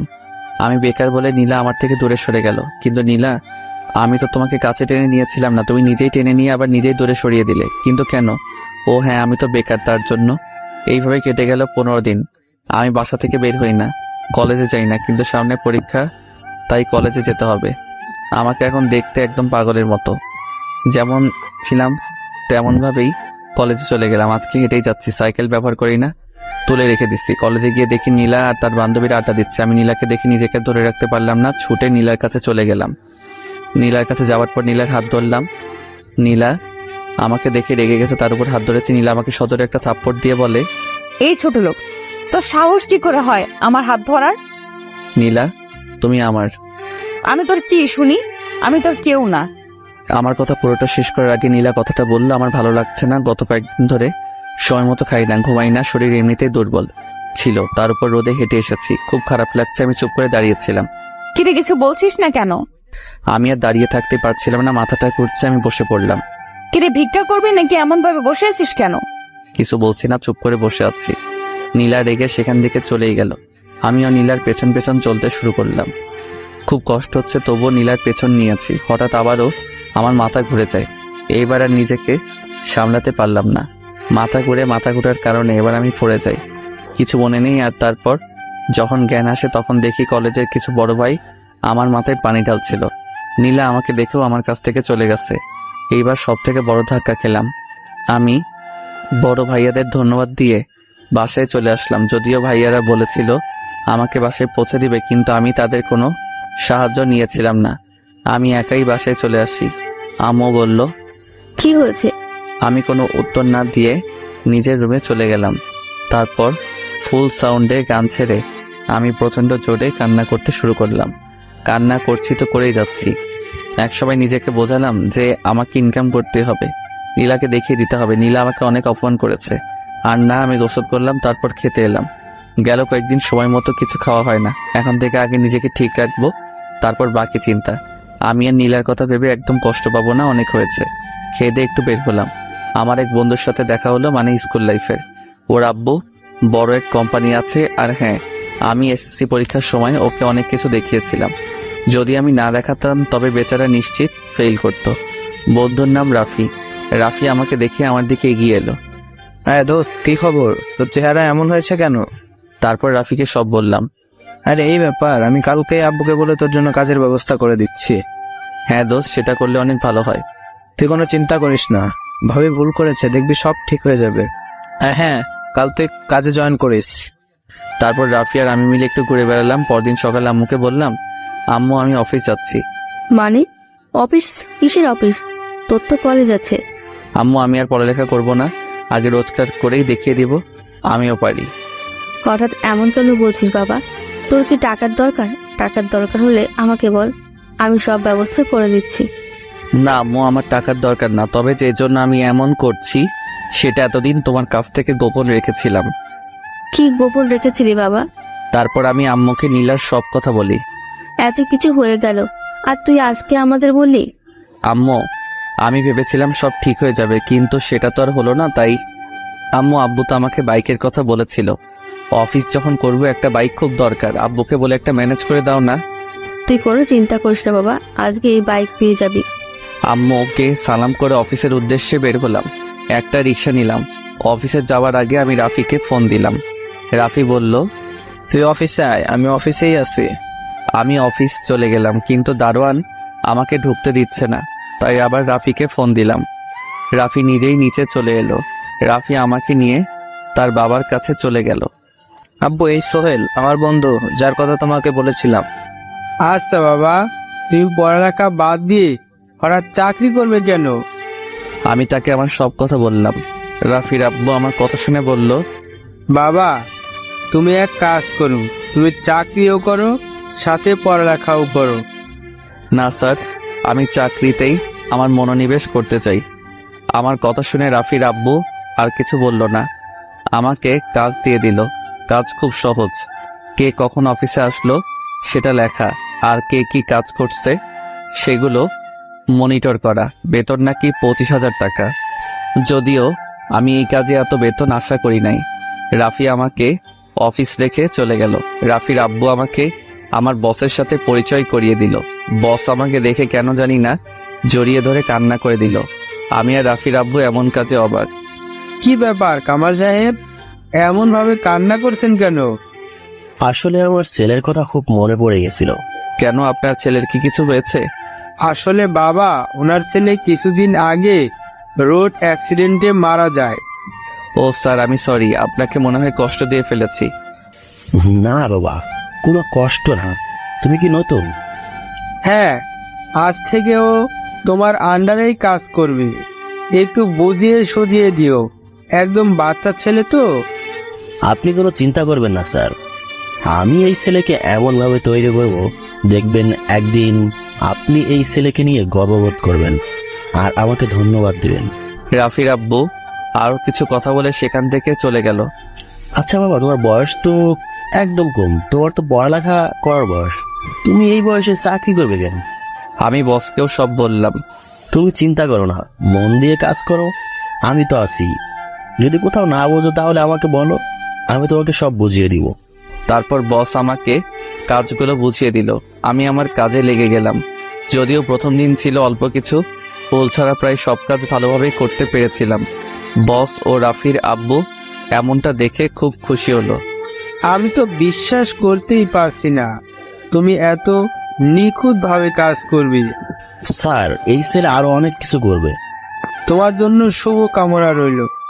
আমি তাদের দুজনকে ধন্যবাদ দিলাম। সারাদিন কাজ করলাম। কাজের চাপে নীলার কথা মনেই পড়ে নাই। খুব ভালোভাবে দিন কেটে গেল। সন্ধ্যায় বাসায় এসে দেখি আব্বু আমার জন্য নতুন বাইক কিনে রেখে দিয়েছে। ও শান্তি লাগছে। কাল থেকে তাহলে আর রিক্সায় করে যেতে হবে না। আমি আব্বু আম্মুর জন্য মিষ্টি নিয়ে এসেছিলাম। তাদের মিষ্টি মুখ করিয়ে আমি রুমে চলে গেলাম। ফ্রেশ হয়ে খেয়ে দিয়ে আবার রুমে চলে গেলাম। নীলার কথা আবার মনে পড়ছে। ফোন হাতে নিয়ে বসে আছি আর ভাবছি নীলাকে কল দিব কি দিব না। একসময় ভাবলাম না থাক, এখন তো অল্প খারাপ লাগছে। নীলাকে ফোন দিলে নীলা অনেক কথা শোনাবে, যেগুলো আরো কষ্টদায়ক হবে। আমি তো ভেবেই নিয়েছি নীলাকে আর ফোন দিব না। যত কষ্ট হোক নীলাকে এবার বলে যেতেই হবে। আমি আর ফোন না দিয়ে ঘুমিয়ে পড়লাম।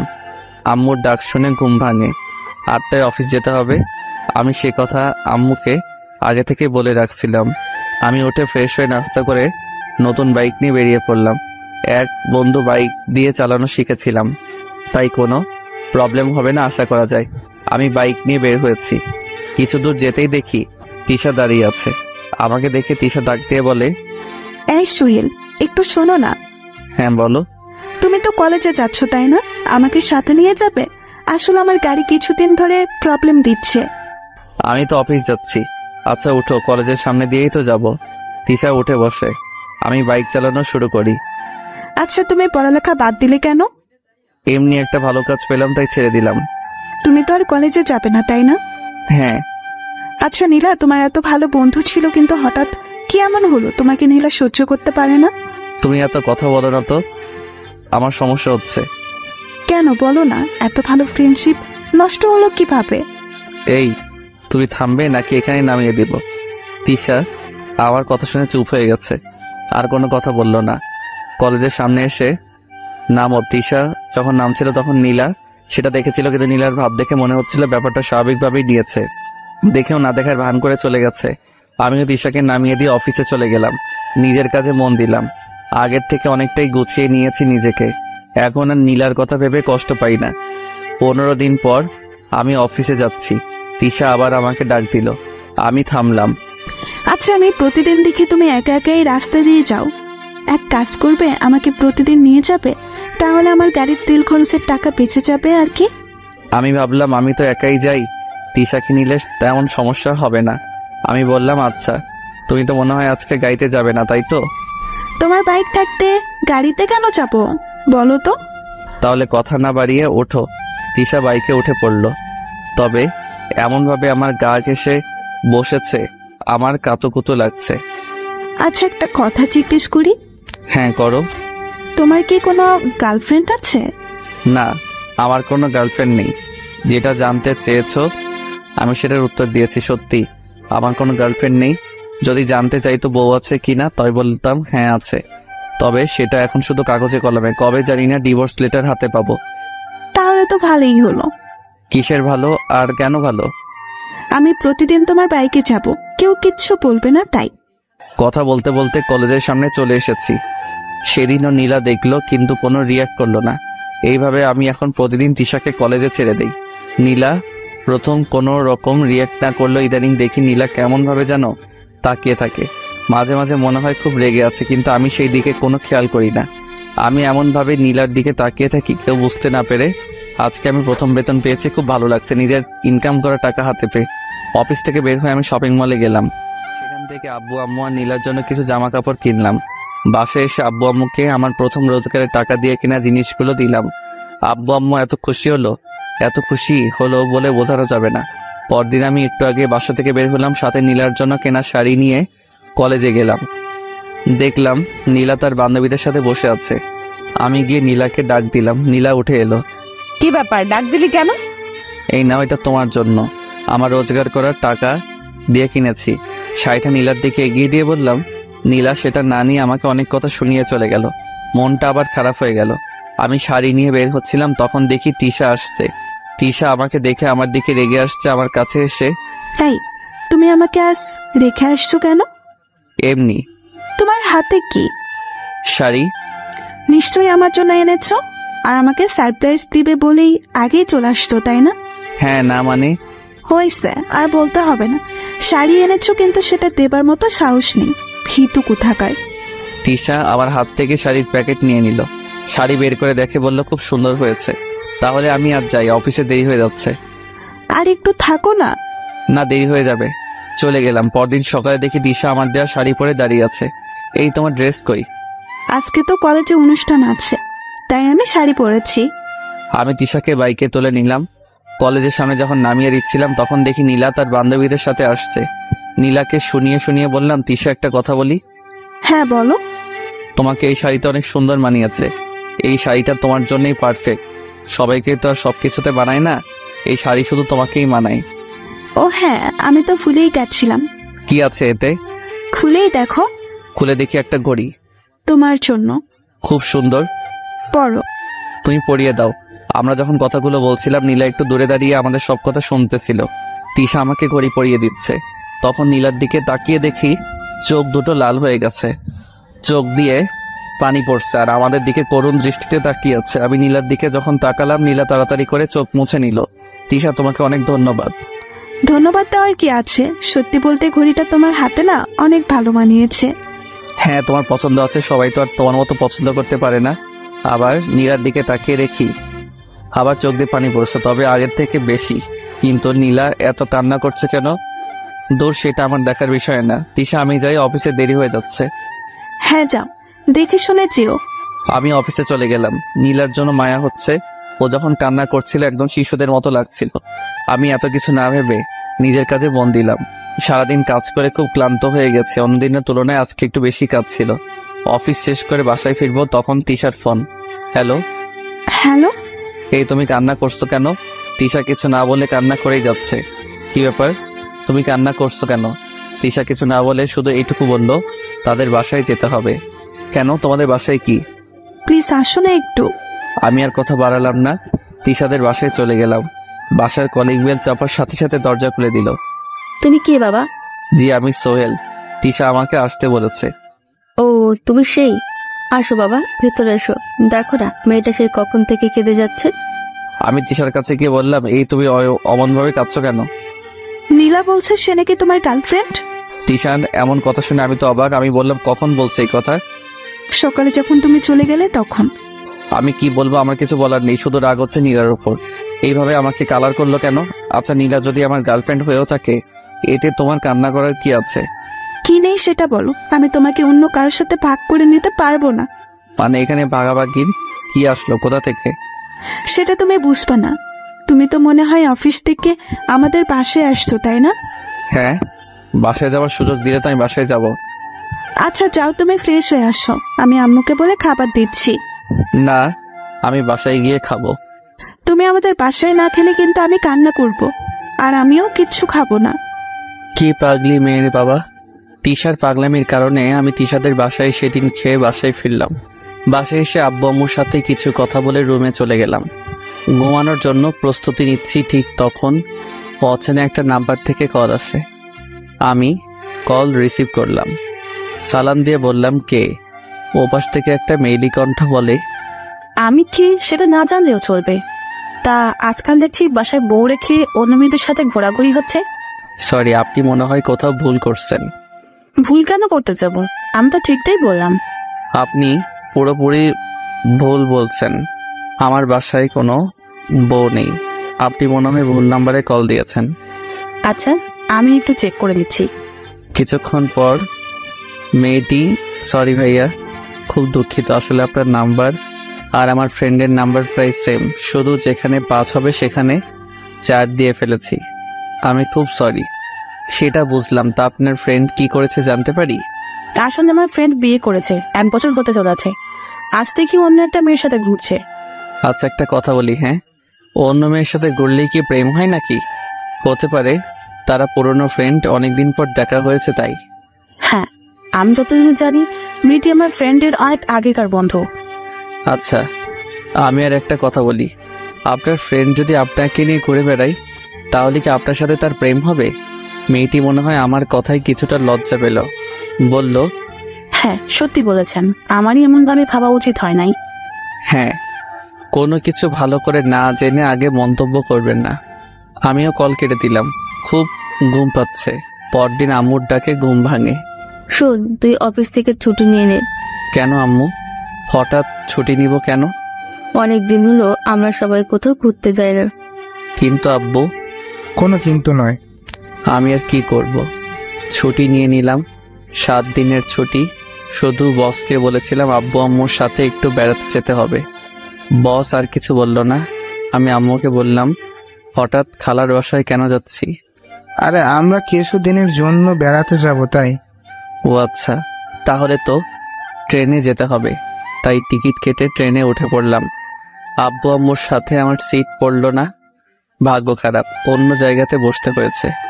আমি আমার সিটে বসে আছি। কিছুক্ষণ পর একটা অবাক করা ব্যাপার, আরে এ তো নীলা। নীলা আমার মুখোমুখি সিটে বসেছে। নীলাও মনে হচ্ছে আমাকে দেখে অবাক হয়েছে, যেভাবে তাকিয়ে আছে। আমি নীলার দিক থেকে নজর সরিয়ে নিলাম। কেউ কাউকে কিছু বললাম না। আগের দিনের ঘটনার জন্য নীলার উপর রাগ হলেও নীলাকে দেখার পর কেন জানি না সব রাগ উধাও হয়ে গেছে। অনেকক্ষণ হলো চুপচাপ বসে আছি। মাথায় একটা দুষ্ট বুদ্ধি এলো। আমি ফোন বের করে দিলাম তিশাকে কল। তিশার সাথে কথা বলতে লাগলাম। হ্যাঁ তিশা, আমিও তোমাকে মিস করব। নীলা তো রেগে আগুন হয়ে গেছে। আরে না না, অন্য কোনো মেয়ে নেই, আর একটা আছে, কিন্তু তার দিকে তাকানোর থেকে না তাকানো অনেক ভালো।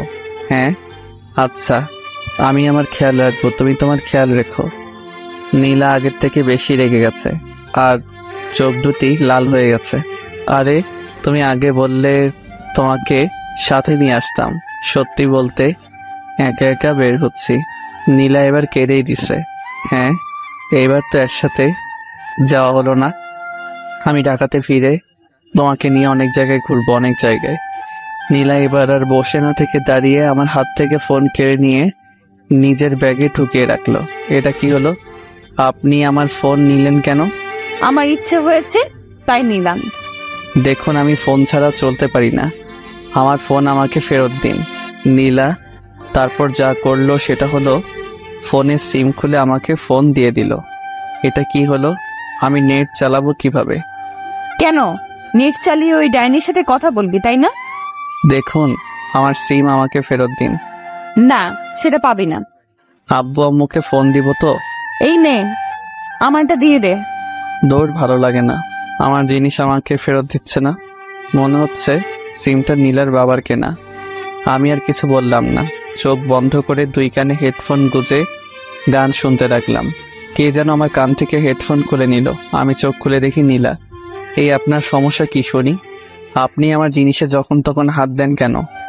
সেটা তোকে বলতে যাবো নাকি? দেখুন, এখানে অনেক লোকজন আছে বলে এখন আপনাকে কিছু বলছি না, না হলে চড়িয়ে গাল লাল করে দিতাম। অভদ্রমে একজন অপরিচিত মানুষের সাথে এত কিসের রাগ? নীলা হয়তো আমার কাছ থেকে এমনটা আশা করেনি। কিন্তু যেই মেয়ে আমাকে আগে অনেক অপমান করেছে সেই মেয়ে আমার জিনিসগুলোতে একের পর এক হাত দিয়েই যাচ্ছে। নীলা আমার কথা শুনে আর কিছু না বলে নিজের সিটে বসে পড়ে। কিছুক্ষণ পর লক্ষ্য করি নীলা কাঁদছে। কিছুক্ষণ পর পর চোখ মুছেই যাচ্ছে, চোখ লাল করে ফেলেছে কেঁদে। কাঁদুক, তাতে আমার কি? আমি তো নীলার কিছু হই না।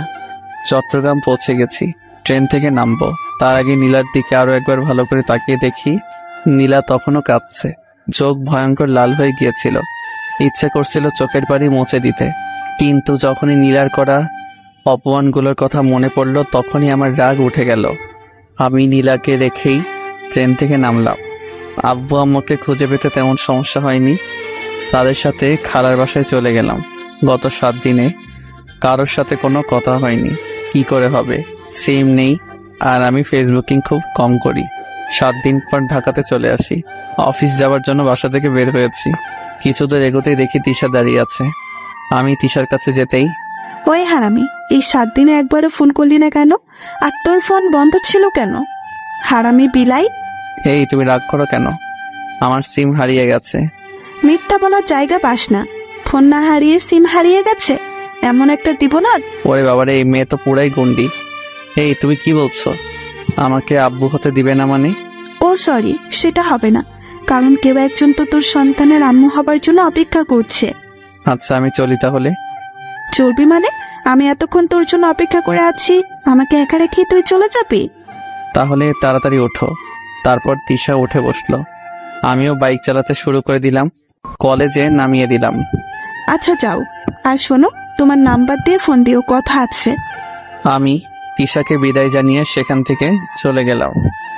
দেখি কলেজের 2 নাম্বার গেইটে নীলা দাঁড়িয়ে আছে, আমাকে ইশারা দিয়ে থামতে বলছে। যদিও নীলার সাথে কথা বলার কোনো ইচ্ছা আমার নেই, তবু মেয়েটা এমনভাবে ডাকছে, না শুনে যাওয়া মনে হয় ঠিক হবে না। আমি বাইক থামালাম। হ্যাঁ বলুন, আমাকে কেন দাঁড় করালেন? কেমন আছো?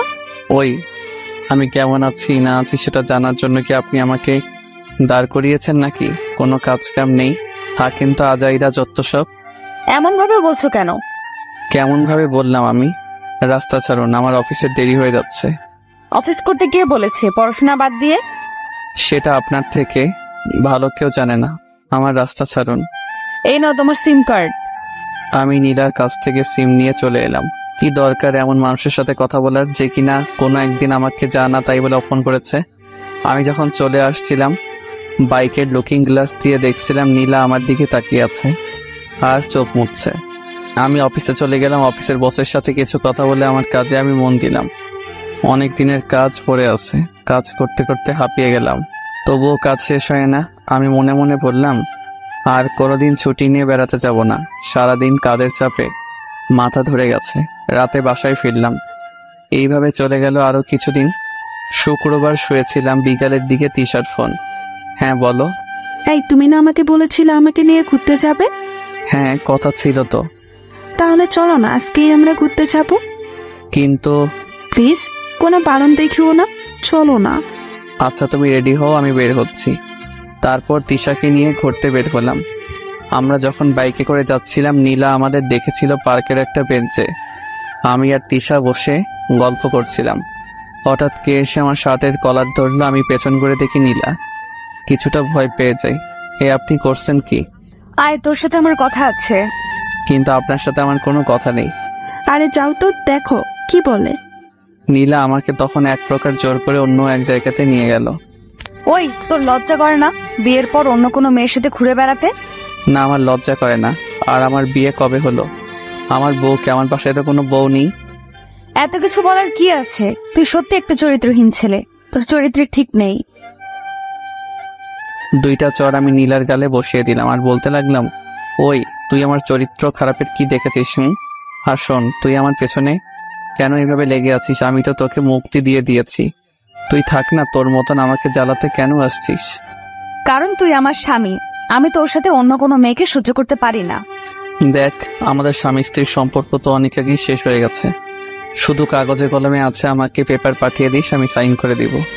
আর প্লিজ তুই আমাকে এইভাবে জ্বালানো বন্ধ কর। আমি সত্যিই কি তোকে অনেক বিরক্ত করি? হ্যাঁ অনেক। আরো করবো, তাতে তোর কোনো সমস্যা? আমি যত ইচ্ছা তোকে বিরক্ত করব, দরকার হলে এখন সবার সামনে জড়িয়ে ধরে তোকে চুমু খাবো। আমি তো নীলার এমন কথা শুনে ঘাবড়ে গেছি। এত লোকের সামনে যদি সত্যি আমাকে চুমু খায় তাহলে তো আমার মান সম্মান সব শেষ। তার থেকে ভালো এখান থেকে ভালোই কেটে পড়ে। এইগুলো ভাবছিলাম, তখন নীলা বলল, কি ব্যাপার, চুপ করে আছো কেন? আমার না খুব চাপ পেয়েছে, আগে আমি চাপ মুক্ত হয়ে আসি, তারপর বাকি কথা বলবো, কেমন? আচ্ছা যাও, একটু তাড়াতাড়ি এসো কিন্তু। হ্যাঁ আমি যাবো আর আসবো, আপনি একটু অপেক্ষা করেন। তারপর আমি সেখান থেকে চলে এলাম।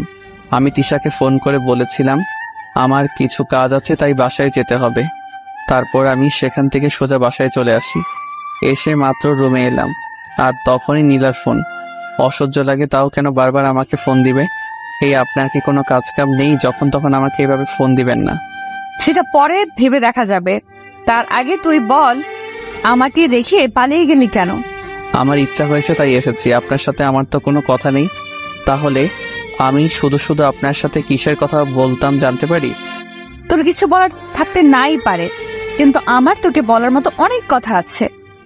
আপনার কোনো কথা শোনার আমার ইচ্ছা নাই, রাখি। দয়া করে এখন আর আমাকে ডিস্টার্ব করবেন না, আমি ঘুমাবো। ওই তুমি আমার সাথে এমন কেন করছো? আর কোনো কথা না বলে ফোন কেটে দিলাম। একদিন আমিও অনেক কথা বলতে চেয়েছিলাম, কিন্তু নীলা কখনো আমার কথা শুনতো না, আমাকে অনেকভাবে অপমান করত। আমি সব চুপচাপ সহ্য করে নিয়েছিলাম, এই আশায় যে নীলা একদিন তার ভুল বুঝতে পারবে। কিন্তু সেটার হলো কই? নীলা তো দিনের পর দিন আমাকে অনেক অপমান করত। না, এইসব ভাবলে আমারই অনেক কষ্ট লাগে। এইসব ভাবছিলাম, আবার নীলার ফোন। উফ, এই মেয়েটা পেয়েছেটা কি? আমি ফোন বন্ধ করে রেখে দিলাম আর বললাম, দে এবার কল দেখি কত কল দিতে পারি। ফোন বন্ধ করে দিলাম। এক ঘুমে রাত পার হয়ে গেল। আমি উঠে ফ্রেশ হয়ে নাস্তাকে অফিসে যাওয়ার জন্য বের হয়েছি। প্রতিদিন তিশা যেখানে দাঁড়িয়ে থাকতো আজকে সেখানে ছিল না, মনে হয় আসছে। একটু কল দিয়ে দেখি। তিশাকে কল দিলাম, কল রিসিভ হলো। হ্যালো তিশা, কই তুমি? কলেজ যাবে না? ওপাশ থেকে। তুমি তো সোহেল, তাই না? হ্যাঁ, কিন্তু আপনি কে? আমি তিশার আম্মু বলছি। ও আন্টি, আপনি কেমন আছেন? ভালো নেই বাবা। কেন আন্টি, এমন কেন বলছেন? আসলে বাবা, গতকাল রাত থেকে তিশার মাথা প্রচুর ব্যথা করছিল। তিশা তখন একটা ঘুমের ওষুধ খেয়ে ঘুমায়, কিন্তু সকালে আমরা দেখি তিশার কোনো জ্ঞান নেই। তাই আমি আর তোমার আঙ্কেল তিশাকে হাসপাতালে নিয়ে এসেছি। আচ্ছা আন্টি, চিন্তা করবেন না, আমি বিকালে যাব একবার হাসপাতালে। এই বলে ফোন কেটে দিলাম। অফিস গেলাম, কিন্তু কাজে মন বসছে না। বসকে বললাম, বস বলল দুপুর পর্যন্ত কাজ করে তারপর বাসায় যেতে। বসকে ধন্যবাদ জানিয়ে আমি কাজে মন দিলাম। দুপুরে অফিস থেকে ছুটি নিয়ে চলে গেলাম হাসপাতালে। আন্টি বলল তিশাকে নাকি অনেকগুলো টেস্ট করাতে হবে। আমি আন্টির সাথে বেশি কথা না বলে তিশার কাছে চলে গেলাম। দেখি তিশা শুয়ে আছে। আমি তিশার পাশে গিয়ে বসলাম। কোনো কথা বলছি না। হঠাৎ তিশা চোখ মেলে তাকালো। আমাকে দেখে তিশা তো দারুণ খুশি। তোমার এতক্ষণে আসার সময় হলো বুঝি? জানো তোমাকে কত মিস করছিলাম। তুমি এখন সুস্থ আছো তো? এতক্ষণ অসুস্থ থাকলেও এখন আমি সুস্থ হয়ে গেছি। আচ্ছা, তোমার কি হয়েছিল গতকাল রাতে? আমার তো অত কিছু মনে নাই, শুধু এটুকু মনে আছে আমার মাথা অনেক ব্যথা করছিল, তারপর আর কিচ্ছু মনে নেই। আচ্ছা, তোমার এত কথা বলার দরকার নেই, এখন চুপ করে শুয়ে থাকো। না, আমি চুপ থাকতে পারবো না, আমি তোমার সাথে কথা বলবো। আমার কথা না শুনলে আমি এখনই চলে যাব। কিন্তু এই না না, আমি চুপ হয়ে যাচ্ছি, তবুও তুমি যেও না প্লিজ। হ্যাঁ, তুমি চুপ থাকলে আমি যাব না। এরপর তিশা চুপ হয়ে যায় আর আমার দিকে তাকিয়ে থাকে। আমি তিশার দিকে তাকাতে পারছি না, আমি অন্যদিকে চেয়ে আছি। হঠাৎ তিশা বলল, এই তুমি দুপুরে খেয়েছো? না, আমি তো অফিস থেকে এখানে এসেছি। তুমিও না? দাঁড়াও, আমি এক্ষুনি আম্মুকে বলছি। তিশা, এটা তোমার বাসা না, ওকে? তাহলে তুমি প্লিজ এখন বাসায় চলে যাও, আবার পরে এসো। হ্যাঁ, আমি আজ যাই, কেমন? পরে আবার আসবো। ওকে, যাও, দেখে শুনে যাবে কিন্তু। তুমি দেখে শুনে থেকো। চলে এলাম বাসায়। আম্মু জিজ্ঞেস করছিল তাড়াতাড়ি বাসায় ফেরার কারণ কি। আমি বলেছিলাম ভালো লাগছিল না, তাই চলে এসেছি। আম্মু আর কিছু বলে নাই। রাতে শুয়ে আছি, তখন তিশা ফোনে হ্যাঁ বলল। রাতে হঠাৎ কেন ফোন দিলে? তোমাকে দেখতে খুব ইচ্ছে করছে, একটু আসবে? কাল গেলে হয় না? না, হয় না, তুমি এখন আসো না প্লিজ, একবার আসো, খুব মিস করছি তোমায়। আচ্ছা, আমি আসছি। তবে বেশিক্ষণ থাকতে পারবো না কিন্তু। আগে তো তুমি আসো, পরে বাকি কথা। আমি চলে গেলাম হাসপাতালে। তিশা এখন উঠে বসেছে। আমাকে দেখে তিশা বলল, এই তুমি এসেছ, আসো আমার কাছে আসো। আমি গিয়ে তিশার পাশে বসে পড়ি। তিশার আম্মু ছিল সেখানে। আমাদের বলল, তোরা কথা বল, আমি ডাক্তারের সাথে কথা বলে আসছি। তা এই এত রাতে আমাকে ডেকে আনার কি দরকার ছিল? আমি কি করব, তোমাকে আমি খুব মিস করছিলাম, দেখতে খুব ইচ্ছা করছিল, তাই তো ডেকে আনলাম। দেখা হয়ে গেছে, এবার আমি যেতে পারি? প্লিজ আর কিছুক্ষণ থাকো না। না, আমার আবার কাল সকালে অফিস আছে। আচ্ছা তাহলে যাও, দেখে শুনে যাবে। বাসায় যাবার পরে আমাকে ফোন দিয়ে জানিয়ে দিবে কিন্তু। আমি তিশাকে বাই বলে বাসায় এসে তিশার সাথে কিছুক্ষণ কথা বলে ঘুমিয়ে পড়ি। তিশা 4 দিন হাসপাতালে ছিল। আমি প্রতিদিন তিশার সাথে দেখা করতে যেতাম। 5 দিন পর তিশা আবার কলেজে যাবে। আমাকে আগে থেকেই ফোন দিয়ে জানিয়ে দিল। আমি যথাসময়ে তিশাকে পিক আপ করলাম। কলেজের সামনে তিশাকে নামিয়ে কিছু কথা বলছিলাম, তখন দেখি নীলা আমাকে দেখে রাগী লোক নিয়ে তাকিয়ে আছে।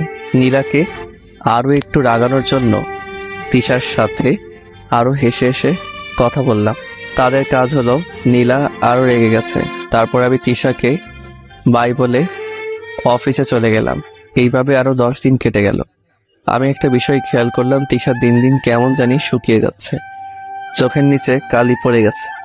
আমি অনেকবার জিজ্ঞেস করেছি, কিন্তু তিশা আমাকে কখনো তার সঠিক উত্তর দেয় নাই। নানানভাবে কথা এড়িয়ে যেত। 14 দিনের মাথায় আমি অফিস থেকে বাড়ি ফিরে রীতিমতো অবাক হয়ে গেলাম।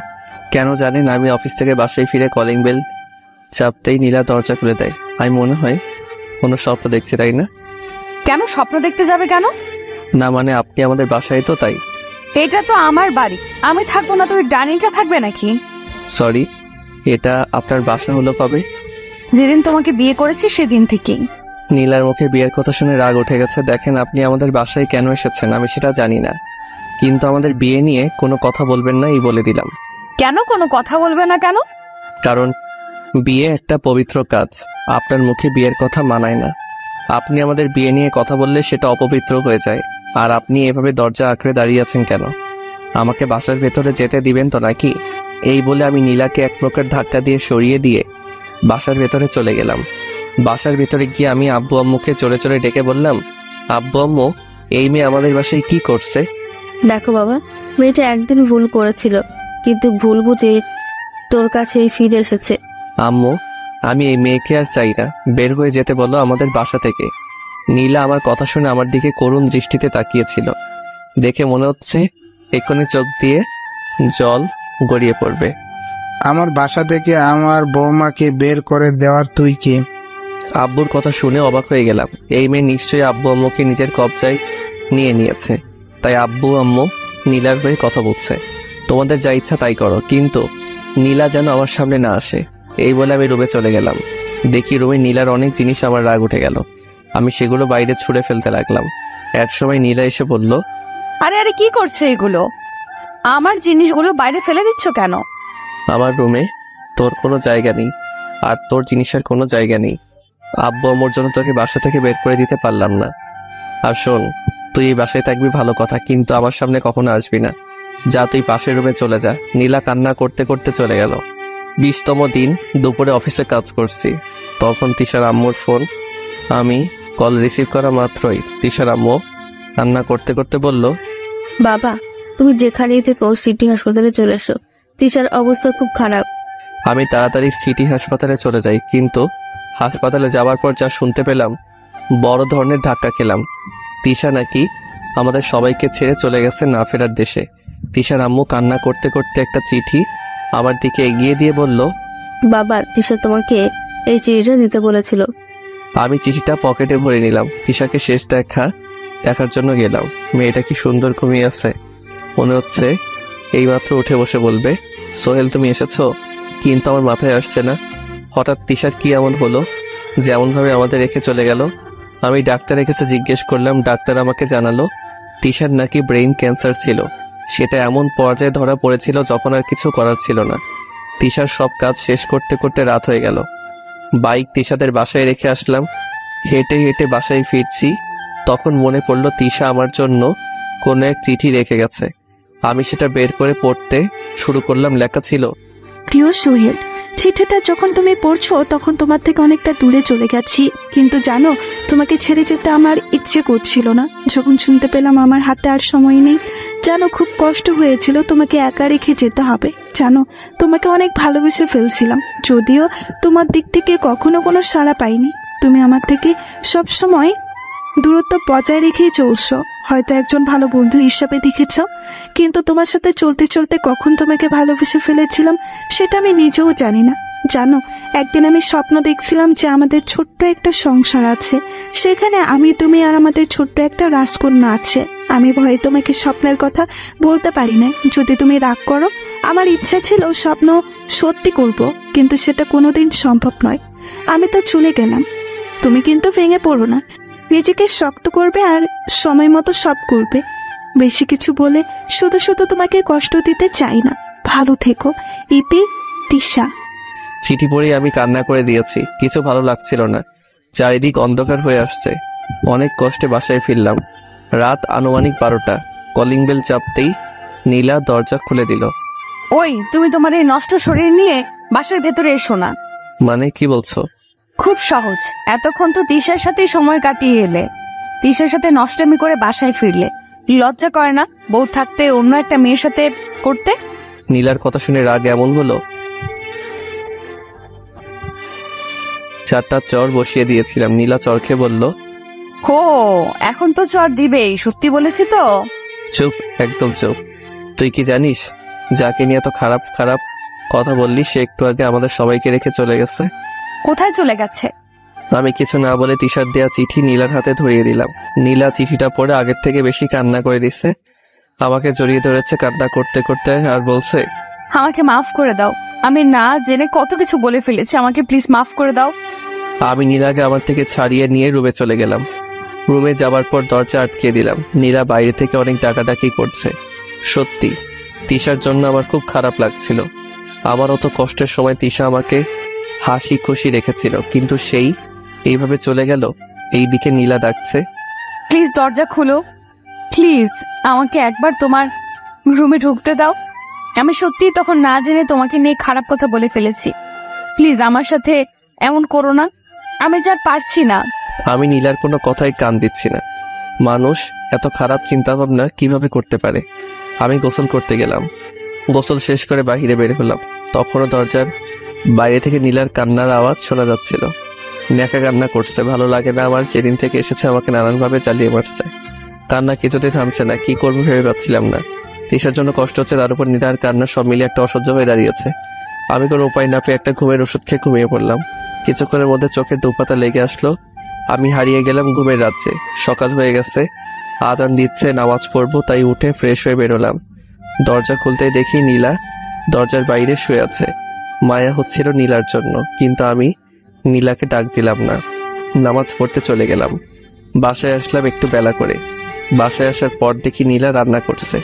আম্মু নীলাকে সাহায্য করছে। আমি আম্মুকে উদ্দেশ্য করে বললাম, আম্মু তোমার কি রান্না করতে অসুবিধা হয়? যদি হয় তবে আমাকে বলো, আমি রান্নার জন্য লোক নিয়ে আসবো।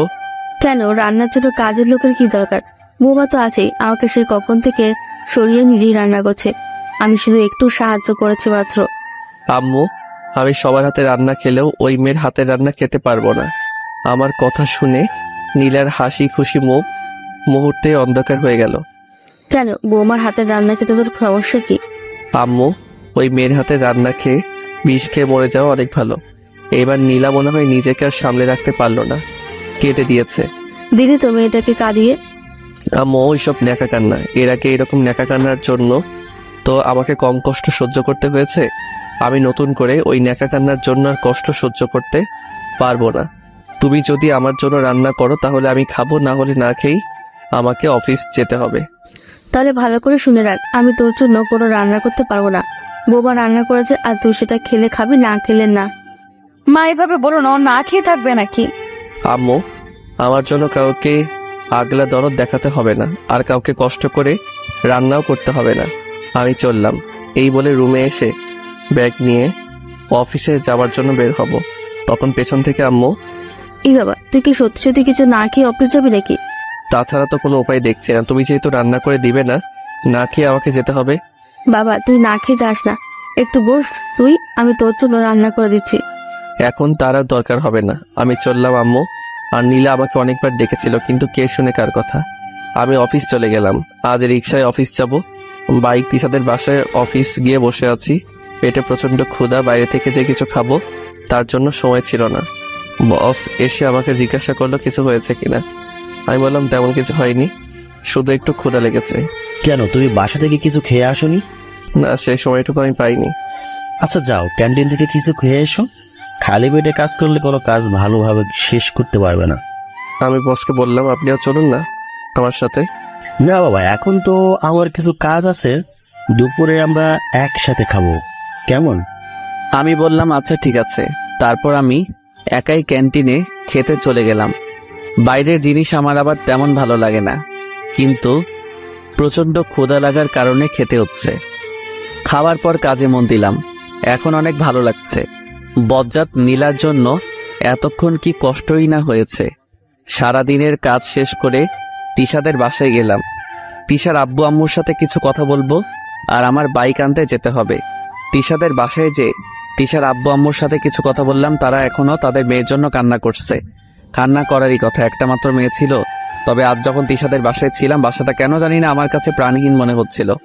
এর আগে অনেকবার এই বাসায় এসেছি, তখন তিশা সারা বাসা মাথায় করে রাখতো, আর এখন একটা ভূতরে বাসা মনে হচ্ছে। আমি তাদের বললাম দেখুন, কান্না করে আর কি হবে, ভাগ্যে যা ছিল তাই হয়েছে। এইভাবে কান্না না করে তিশার জন্য নামাজ পড়ে দোয়া করুন। আরো কিছু কথা বললাম, তারপর বাইক নিয়ে বাসায় চলে আসলাম। কলিং বেল বাজানোর আগে দেখি দরজা খুলে গেছে। নীলা এসে দরজা খুলে দিয়েছে। আমি নীলার সাথে কোনো রকম কোনো কথা না বলে আমার রুমে চলে গেলাম। রুমে যাওয়ার পর ফ্রেশ হয়ে নিলাম। ফ্রেশ হয়ে বেরিয়ে এসে দেখি টেবিলের উপর আমার আর নীলার বিয়ের ছবি। এতদিন এখানে আমার একার ছবি ছিল। বিয়ের পর কিছুদিন আমার আর নীলার ছবি ছিল, কিন্তু পরে নীলাই সেটা সরিয়ে আমার একার ছবি রেখে দিয়েছিল। ছবিটা দেখে কেন জানি না রাগ হচ্ছে। আমি আম্মুকে ডাক দিয়ে বললাম আম্মু, ও আম্মু তাড়াতাড়ি আমার রুমে আসো তো। আম্মু আমার রুমে এসে বলল কি রে বাবা, কি হয়েছে, এমন ভাবে ডাকছিলি কেন? আম্মু আমার রুমে এসে ওই ছবিটা কে রেখেছে? আমি তো সেটা জানি না। তখন দরজার পাশ থেকে নীলা বলল না মানে ছবিটা আমি রেখেছিলাম আর কি। ওই তোর সাহস হয় কি করে আমার ছবি সরিয়ে একটা মিথ্যা বিয়ের ছবি আমার টেবিলে রাখার? মিথ্যা কিসে? তোমার আর আমার তো সত্যিই বিয়ে হয়েছে, আর সেটার স্মৃতি হিসেবে এই ছবিটা। তোর স্মৃতির কিছু কই? এই বলে আমি ছবিটা হাতে নিয়ে মেঝেতে ছুঁড়ে মারলাম। কাচের ফ্রেমের সাথে সাথে ভেঙে গেল। আম্মু আর নীলা অবাক দৃষ্টিতে তাকিয়ে আছে। এটা তুই কি করলি বাবা? আম্মু, যেটা করেছি অনেক ভালো করেছি। আচ্ছা বাবা, এখন রাগারাগি করার দরকার নেই, চল খেতে চল। আমি এই মেয়ের হাতে রান্না খেতে পারবো না। তোকে বৌমার হাতে রান্না খেতে হবে না, আমি তোর জন্য রান্না করে রেখেছি। তাহলে ঠিক আছে চলো। আম্মু আমাকে সাথে নিয়ে চললো। যাওয়ার সময় নীলাকে বলল বৌমা তুমি ওসব, সে সকাল থেকে তো না খেয়ে আছো, এখন খেতে চলো। আম্মু, বাসায় কি খাবার ছিল না নাকি? কেন, এই কথা কেন? তুমি তো এখন বললা ওই মেয়েটা নাকি সে সকাল থেকে কিছু খায়নি। বৌমা তো তোর জন্য না খেয়ে আছে, তুই না খেয়ে চলে গেলি। বৌমা বললো তুই যতক্ষণ না খাবি ততক্ষণ নাকি বৌমা কিচ্ছু খাবে না। আমি আর তোর আব্বু কত বোঝাইলাম, কিন্তু কিছুতেই মেয়েটা কিছু খেলো না। এক কথা, তুই বাসায় এসে আগে খাবি, তারপর নাকি সে খাবে। আমি জোর করে বললাম আম্মু, আমার জন্য কাউকে ঢং করে না খেয়ে বসে থাকতে হবে না। আমার যখন ইচ্ছা আমি খাবো। এর জন্য যে কেউ না খেয়ে বসে থাকবে এইভাবে সে কি প্রমাণ করতে চায়? হ্যাঁ, একদিন আমার খুব ভালো লাগতো যখন নীলা আমি না খেলে নিজেও খেত না, কিন্তু এমন এক সময় এসেছিল আমি সারাদিন খেয়েছিলাম নাকি সেটাও জিজ্ঞেস করতো না। আমি যদি নীলাকে কখনো খাওয়ার জন্য বলতাম, নীলা আমার উপর নানানভাবে রাগ দেখাতো। আমারও রাগ হচ্ছে নীলার এমন আজারে ঢং দেখে। আমার খুব রাগ হয়। শুধু আব্বু আম্মুর জন্য নীলাকে বেশি কিছু বলতে পারি না। নিজের রাগ নিজের মধ্যে পোষণ করি। খাবার টেবিলে সবার জন্য মাংস আর আমার জন্য ডিমের তরকারি। আমি আম্মুকে জিজ্ঞাসা করলাম, আম্মু আমার জন্য একটু মাংস রান্না করতে পারলে না? মাংস রান্না করলে তো তুই ভাবতি বৌমার রান্না, আমি আমার নামে চালিয়ে দিয়েছি, তাই তোর জন্য আলাদা তরকারি। তাই বলে ডিমের? বাহ, কত স্বাদ! আহ, তরকারি যা হয়েছে না। আব্বু, তুমি খাচ্ছ না কেন? এত কথার কি আছে? আহ, যা হয়েছে না। বৌমা তুমি এখন থেকে প্রতিদিন রান্না করবে। মন চাচ্ছে সব আমি একাই খেয়ে নিই। আব্বুর এইরকম কথা শুনে আমি প্লেট নিয়ে আমার রুমে চলে গেলাম। এমনিতেও হিংসা হচ্ছিল, সবাই খাচ্ছে মাংস দিয়ে আর আমি ডিম। তার উপর আব্বুর বলা কথাগুলো কোনোরকম সেদিন খেয়ে উঠলাম। ঘুমাতে যাব, তখন নীলা আমার রুমে এলো। কি ব্যাপার, কিছু বলবেন? বলবো, কিন্তু তুমি আমাকে আপনি করে কেন বলছো? তুমি করে বলার অধিকার হারিয়ে ফেলেছি তো তাই। এই, তুমি আমাকে আর কত কষ্ট দিতে চাও বলবে একটু? আমি আপনাকে কখন কষ্ট দিলাম? হ্যাঁ, আগে দিয়েছি। সারাদিন আপনার খোঁজ খবর দিয়েছি, নানাভাবে আপনাকে বিরক্ত করেছি, কিন্তু এখন তো আপনাকে আমি কোনোভাবে বিরক্ত করছি না। তাহলে আপনার এত কষ্ট কিসের? তুমি সেটা বোঝো না? না, আমি বুঝি না। আর আজকে জানতো আবার খুব ঘুম পাচ্ছে, ঘুমাবো। কাল আবার অফিস নাকি মিটিং কি আছে, একটু আগে যেতে হবে, অনেক কাজ আছে। ভাবছি আজকে কিছু কাজ করে রাখবো, তাই দয়া করে এখন আমাকে একটু ফ্রি করে দিন প্লিজ। আচ্ছা, আমি কি ক্ষমার অযোগ্য? মানে আপনার কথা কিছু বুঝলাম না। আচ্ছা, তুমি আমার সাথে এমন আর করো না। আমি আর নিতে পারছি না, আমার দম বন্ধ হয়ে আসছে। এই, আপনি এখন আমার রুম থেকে জানতো, আমি কাজ করব। না, আমি যাব না, আমি তোমার সাথেই থাকবো। ভালোভাবে যেতে বলছি কিন্তু। না গেলে কি করবা?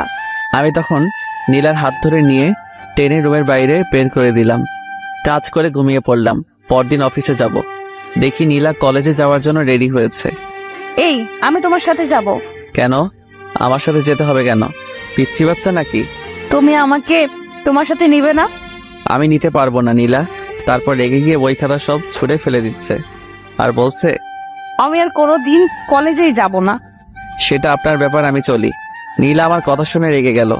রাগের কারণে বই খাতা সব ছুঁড়ে ফেলে দিতে লাগলো। আমি নীলাকে থামানোর কোনো চেষ্টা করলাম না। আমি অফিসে চলে গেলাম। এইভাবেই কাটতে লাগলো দিনগুলো। অনেক দিন কেটে গেল, কিন্তু আমি আমার জায়গা থেকে একদম স্থির আছি। নীলা বারবার আমার কাছে আসতে চাই, কিন্তু আমি আসতে দেই না। নানানভাবে অপমান করে সব সহ্য করে নেয় মেয়েটা। কখন আমাকে এগিয়ে কিছু বলেনি। আগে যে মেয়েটা নিজের চুলগুলো গুছিয়ে রাখতে পারতো না, পাগলির মতো দেখা যেত অনেক সময়, এই কয়েক মাসের ব্যবধানে মেয়েটা কি সুন্দর সংসার গুছিয়ে নিয়েছে। সব কাজ এখন নীলাই করে। আম্মুকে তেমন কোনো কাজ করতে দেয় না। আম্মু শুধু আমার জন্য রান্না করে, কারণ নীলার কোনো কিছু আমার সহ্য হয় না। কিন্তু আগের থেকে এখন নীলার উপর আমার রাগ অনেক কম হয়। পুরনো প্রেম জেগে ওঠে মাঝে মধ্যে। আমি তবুও নীলাকে আমার কাছে কখনো টেনে নেই না। কি দরকার যদি আবার সে আগের মতোই করে। অফিস থেকে এসে একদিন শুয়েছিলাম।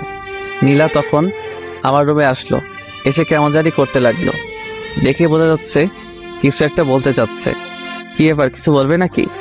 না, মানে কালকে আমার সাথে একটু শপিং এ যাবে? দেখো, আমি সারা সপ্তাহ কাজের পর একদিন ছুটি পাই। আমি যেতে পারবো না। টাকা দরকার তো সেটা বলে দিলেই হয়। আমাকে শুধু শুধু টানছো কেন? না, ব্যাপারটা সেরকম নয়, তুমি সাথে গেলে ভালো হতো। যেতে পারবো না। কত টাকা দরকার আমাকে সকালে বলে দিও, আমি দিয়ে দিব। এখন যাও, আমি ঘুমাবো। নীলা আর কিছু বলার সাহস পেল না। জানেও কিছু বললে আমি রেগে যাব, আর রেগে গেলে কখন কি করে বসবো সেটা আমি নিজে জানি না। নীলা চলে যাওয়ার পরে আমার ঘুম আসতেছিল না, তাই ভাবলাম একটু ছাদে গিয়ে ঘুরে আসি। ছাদে গেলাম, অন্ধকার, কিন্তু ছাদে কারো একজনের কান্নার আওয়াজ শোনা যাচ্ছিল। আমি চারদিকে ভালো করে তাকিয়ে দেখি কে কোথায় কাঁদছে। দেখি ছাদের একদম কিনারে দাঁড়িয়ে একটা মেয়ে কাঁদছে। ভালো করে দেখার জন্য একটু কাছে গেলাম। হ্যাঁ, এটা তো নীলা কাঁদছে, কিন্তু এখানে এইভাবে দাঁড়িয়ে কাঁদছে কেন? কি ব্যাপার, এখানে এইভাবে কাঁদছে কেন? নীলা পেছন ফিরে তাকিয়ে আমাকে দেখে ভূত দেখার মতো চমকে গেল। কই, আমি কখন কাঁদলাম? মাত্রই তো শুনতে পেলাম। না, আমি কাঁদি নাই। তা তুমি না ঘুমাবে? ঘুম আসছিল না তো, তাই ছাদে এলাম। ও, চলো না দুজন একসাথে বসে চাঁদ দেখি। এখন আমার ঘুম পাচ্ছে, আমি গেলাম। নীলার সাথে বসে চাঁদ দেখায় চেয়ে বিটিভিতে সংবাদ দেখা অনেক ভালো। তবু দেশের কোথায় বাতাবি লেবু ভালো চাষ হচ্ছে সেটা জানা যাবে। আমি রুমে এসে ঘুমিয়ে পড়লাম। আজান শুনে ঘুম ভাঙলো, নামাজ পড়তে চলে গেলাম। একটু হাঁটাহাঁটি করলাম, তারপর বাইরে থেকে খেয়ে আসলাম, কারণ আজকে বাসায় মাংস রান্না হবে। আর আমার জন্য হবে ডিমের তরকারি। ভালো লাগে না, যেদিন বাসায় মাংস রান্না করে সেদিনই আমাকে ডিমের তরকারি খেতে হয়। রান্না পারি না বলে নির্যাতন করে। বাসায় এসে টিভি দেখছিলাম, আম্মু আমাকে খেতে ডাকছিল। আমি বলেছিলাম পরে খেয়ে দিব। কিছুক্ষণ পর নীলা আমার কাছে এসে বলল, এই গতকাল রাতের ব্যাপারটা মনে আছে? কোন ব্যাপারে কথা বলছো? আজ তো আমাদের শপিং এ যাবার কথা। আমাদের নয়, তোমার যাওয়ার দরকার। তুমি যাও। কেমন? আমাকে একদম টানবে না। তোমার সাথে বাইরে যেতে আমার ইচ্ছা করে না। এই নাও, এখানে 8,000 টাকা আছে, যা কেনার কিনে নিয়ে এসো। কেমন? নীলা টাকাগুলো নিল না, রাগ দেখিয়ে রুমে চলে গেল। আমি টিভি দেখা বন্ধ করে আমার রুমে চলে গেলাম ঘুমাবো। তখন আবার নীলা এসে, এই ঘুমিয়ে পড়েছো? না, কি বলবে বলো? টাকাগুলো দাও। আলমারিতে রাখা আছে, নিয়ে যাও। নীলা টাকাগুলো নিয়ে চলে গেল। আমি না ঘুমিয়ে গোসল করে জুমার নামাজ পড়তে চলে গেলাম। নীলা যখন টাকা নিয়েছিল তখন বাজে 12টা, আর এখন বাজে সন্ধ্যা 7:21। মেয়েটা এখনো কেন বাসায় আসছে না, খুব চিন্তা হচ্ছে আর রাগও হচ্ছে অনেক। এমন সময় কে যেন বাসার কলিং বেল বাজালো। আম্মুকে দরজা খুলে দিল। নীলা বাসায় ফিরেছে, তাহলে দেখেও শান্তি লাগছিল। কি রে মা, এতক্ষণ কোথায় ছিলি? আম্মু আর বলো না, শপিং করতে যাব, কিন্তু রাস্তায় এক বন্ধুর সাথে দেখা হলো, সে তার বাসায় নিয়ে গেল, তাই একটু দেরি হয়ে গেল। আম্মু জিজ্ঞাসা করো ছেলে বন্ধু নাকি মেয়ে? তানহাদের বাসায় গিয়েছিলাম। তা বৌমা, তোমার হাতে এত ব্যাগ কিসের? আগে বাসার ভেতরে চলো, তারপর বলছি। আব্বু আর আমি আগে থেকে বসে টিভি দেখছিলাম। আম্মু এসেও যোগ দিল। তা সোহেলের জন্য কিছু আনিস নেন? ও দাঁড়াও, দেখাচ্ছি।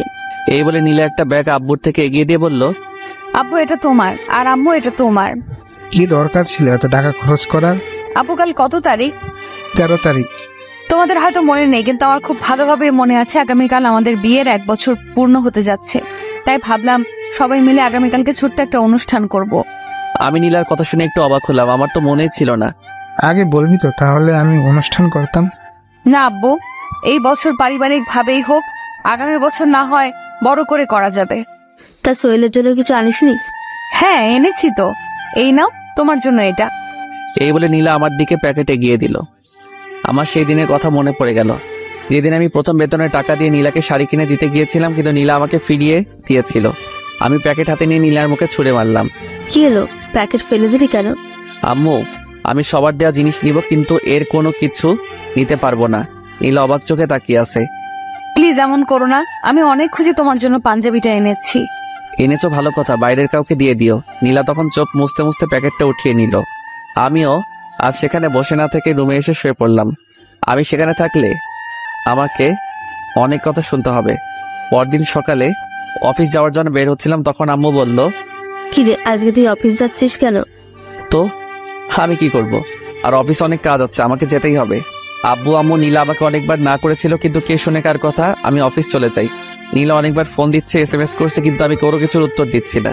রাতে বাসায় ফিরলাম, বেল চাপার আগে দরজা খুলে গেল। মনে হয় আগে থেকে অপেক্ষা করছিল। আমি দেখি বাসাটা বেলুন দিয়ে সাজানো, আর টেবিলে সুন্দর একটা কেক রাখা আছে। যা এখন ফ্রেশ হয়ে বৌমার দেওয়া পাঞ্জাবি পরে নিচে আয়। আসছি আম্মু, না হলে আমাকে উপরে আসতে দিত না। আমি আমার রুমে গিয়ে দরজা আটকে জামা চেঞ্জ করে শুয়ে পড়লাম। কখন ঘুমিয়ে পড়েছিলাম মনে নেই, কিন্তু মাঝরাতে বুকের উপর ভারী কিছু ভর করে আছে সেটা বুঝতে পারছি। কে যেন ফিসফিস করে কিছু বলছে, আমি চুপ করে শুনতে লাগলাম। বলছে, আমি কি সত্যি অনেক বড় অন্যায় করে ফেলেছিলাম, যার জন্য এইভাবে আমাকে দূরে সরিয়ে রাখছো? আমি কি ক্ষমার অযোগ্য? তোমার সাথে আমি এমন কেন করছি সেটা তুমি বুঝবে না, কিন্তু তোমার সাথে এত খারাপ ব্যবহার করে আমিও সুখী ছিলাম না। আমি অনেক কষ্ট পেয়েছি। কেন করেছি জানো? আমার বান্ধবীরা তাদের বয়ফ্রেন্ডদের নিয়ে অনেক প্রশংসা করত। তাদের বয়ফ্রেন্ড এটা করে সেটা করে, কিন্তু আমি তোমাকে নিয়ে কিছু বলতে পারিনি, তাই অনেক হিংসে হতো, রাগ হতো, আর সেই রাগ আমি তোমার উপর দেখাতাম। আমি জানি না তুমি কত কষ্ট পেয়েছো, কিন্তু আমি ইচ্ছে করে তোমাকে কষ্ট দিতে চাইনি। আমার রাগের জন্য এত কিছু, কিন্তু জানো আমার এখন অনেক কষ্ট হয়। তোমার ভালোবাসা হারিয়েছি আমার মিথ্যে জেদের কারণে। আমি চাই না এত কিছু, শুধু চাই তুমি আমাকে আগের মতো ভালোবাসো। আমি তোমার ভালোবাসা হারিয়ে বুঝতে পেরেছি তোমার ভালোবাসা আমার জন্য কত দরকার। এসব বলে আবার আমাকে জড়িয়ে ধরে কান্না করতে লাগলো। আমি এতক্ষণ সব কথা শুনছিলাম, কিন্তু এটা ভেবে পাচ্ছিলাম না নীলা আমার রুমে আসলো কিভাবে। নীলা কান্না করে যাচ্ছে। আমিও ভাবলাম, হ্যাঁ মেয়েটাকে অনেক কষ্ট দিয়ে ফেলেছি, এবার থামা দরকার।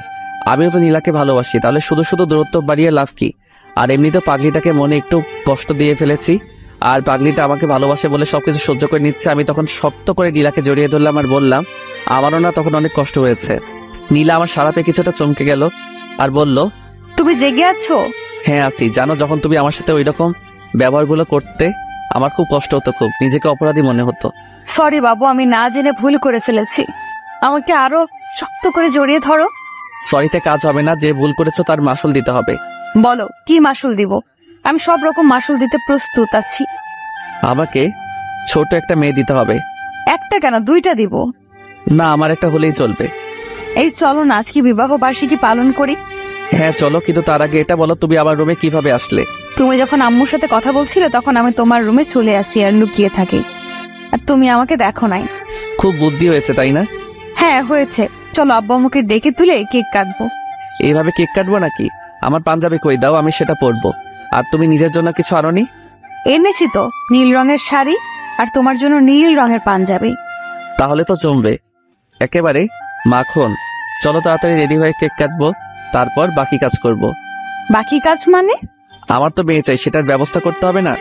নীলা কিছুটা লজ্জা পেয়ে বলল, যা দুষ্ট। আজকে আমার দুষ্টামিগুলো তোমায় দেখাবো। তারপর আমি আর নীলা রেডি হয়ে আব্বু আম্মুকে ডাক দিয়ে কেক কাটলাম। আব্বু আম্মু আর নীলাকে খাইয়ে দিলাম। আব্বু আম্মু অনেক খুশি আমাদের মধ্যে সব ঠিক হয়ে গেছে সেটা দেখে। তারপর আমি আর নীলার রুমে চলে আসলাম। নীলা আমাকে জড়িয়ে ধরে চুমু খেতে শুরু করলো। তারপর আর কোমর আমার শরম করে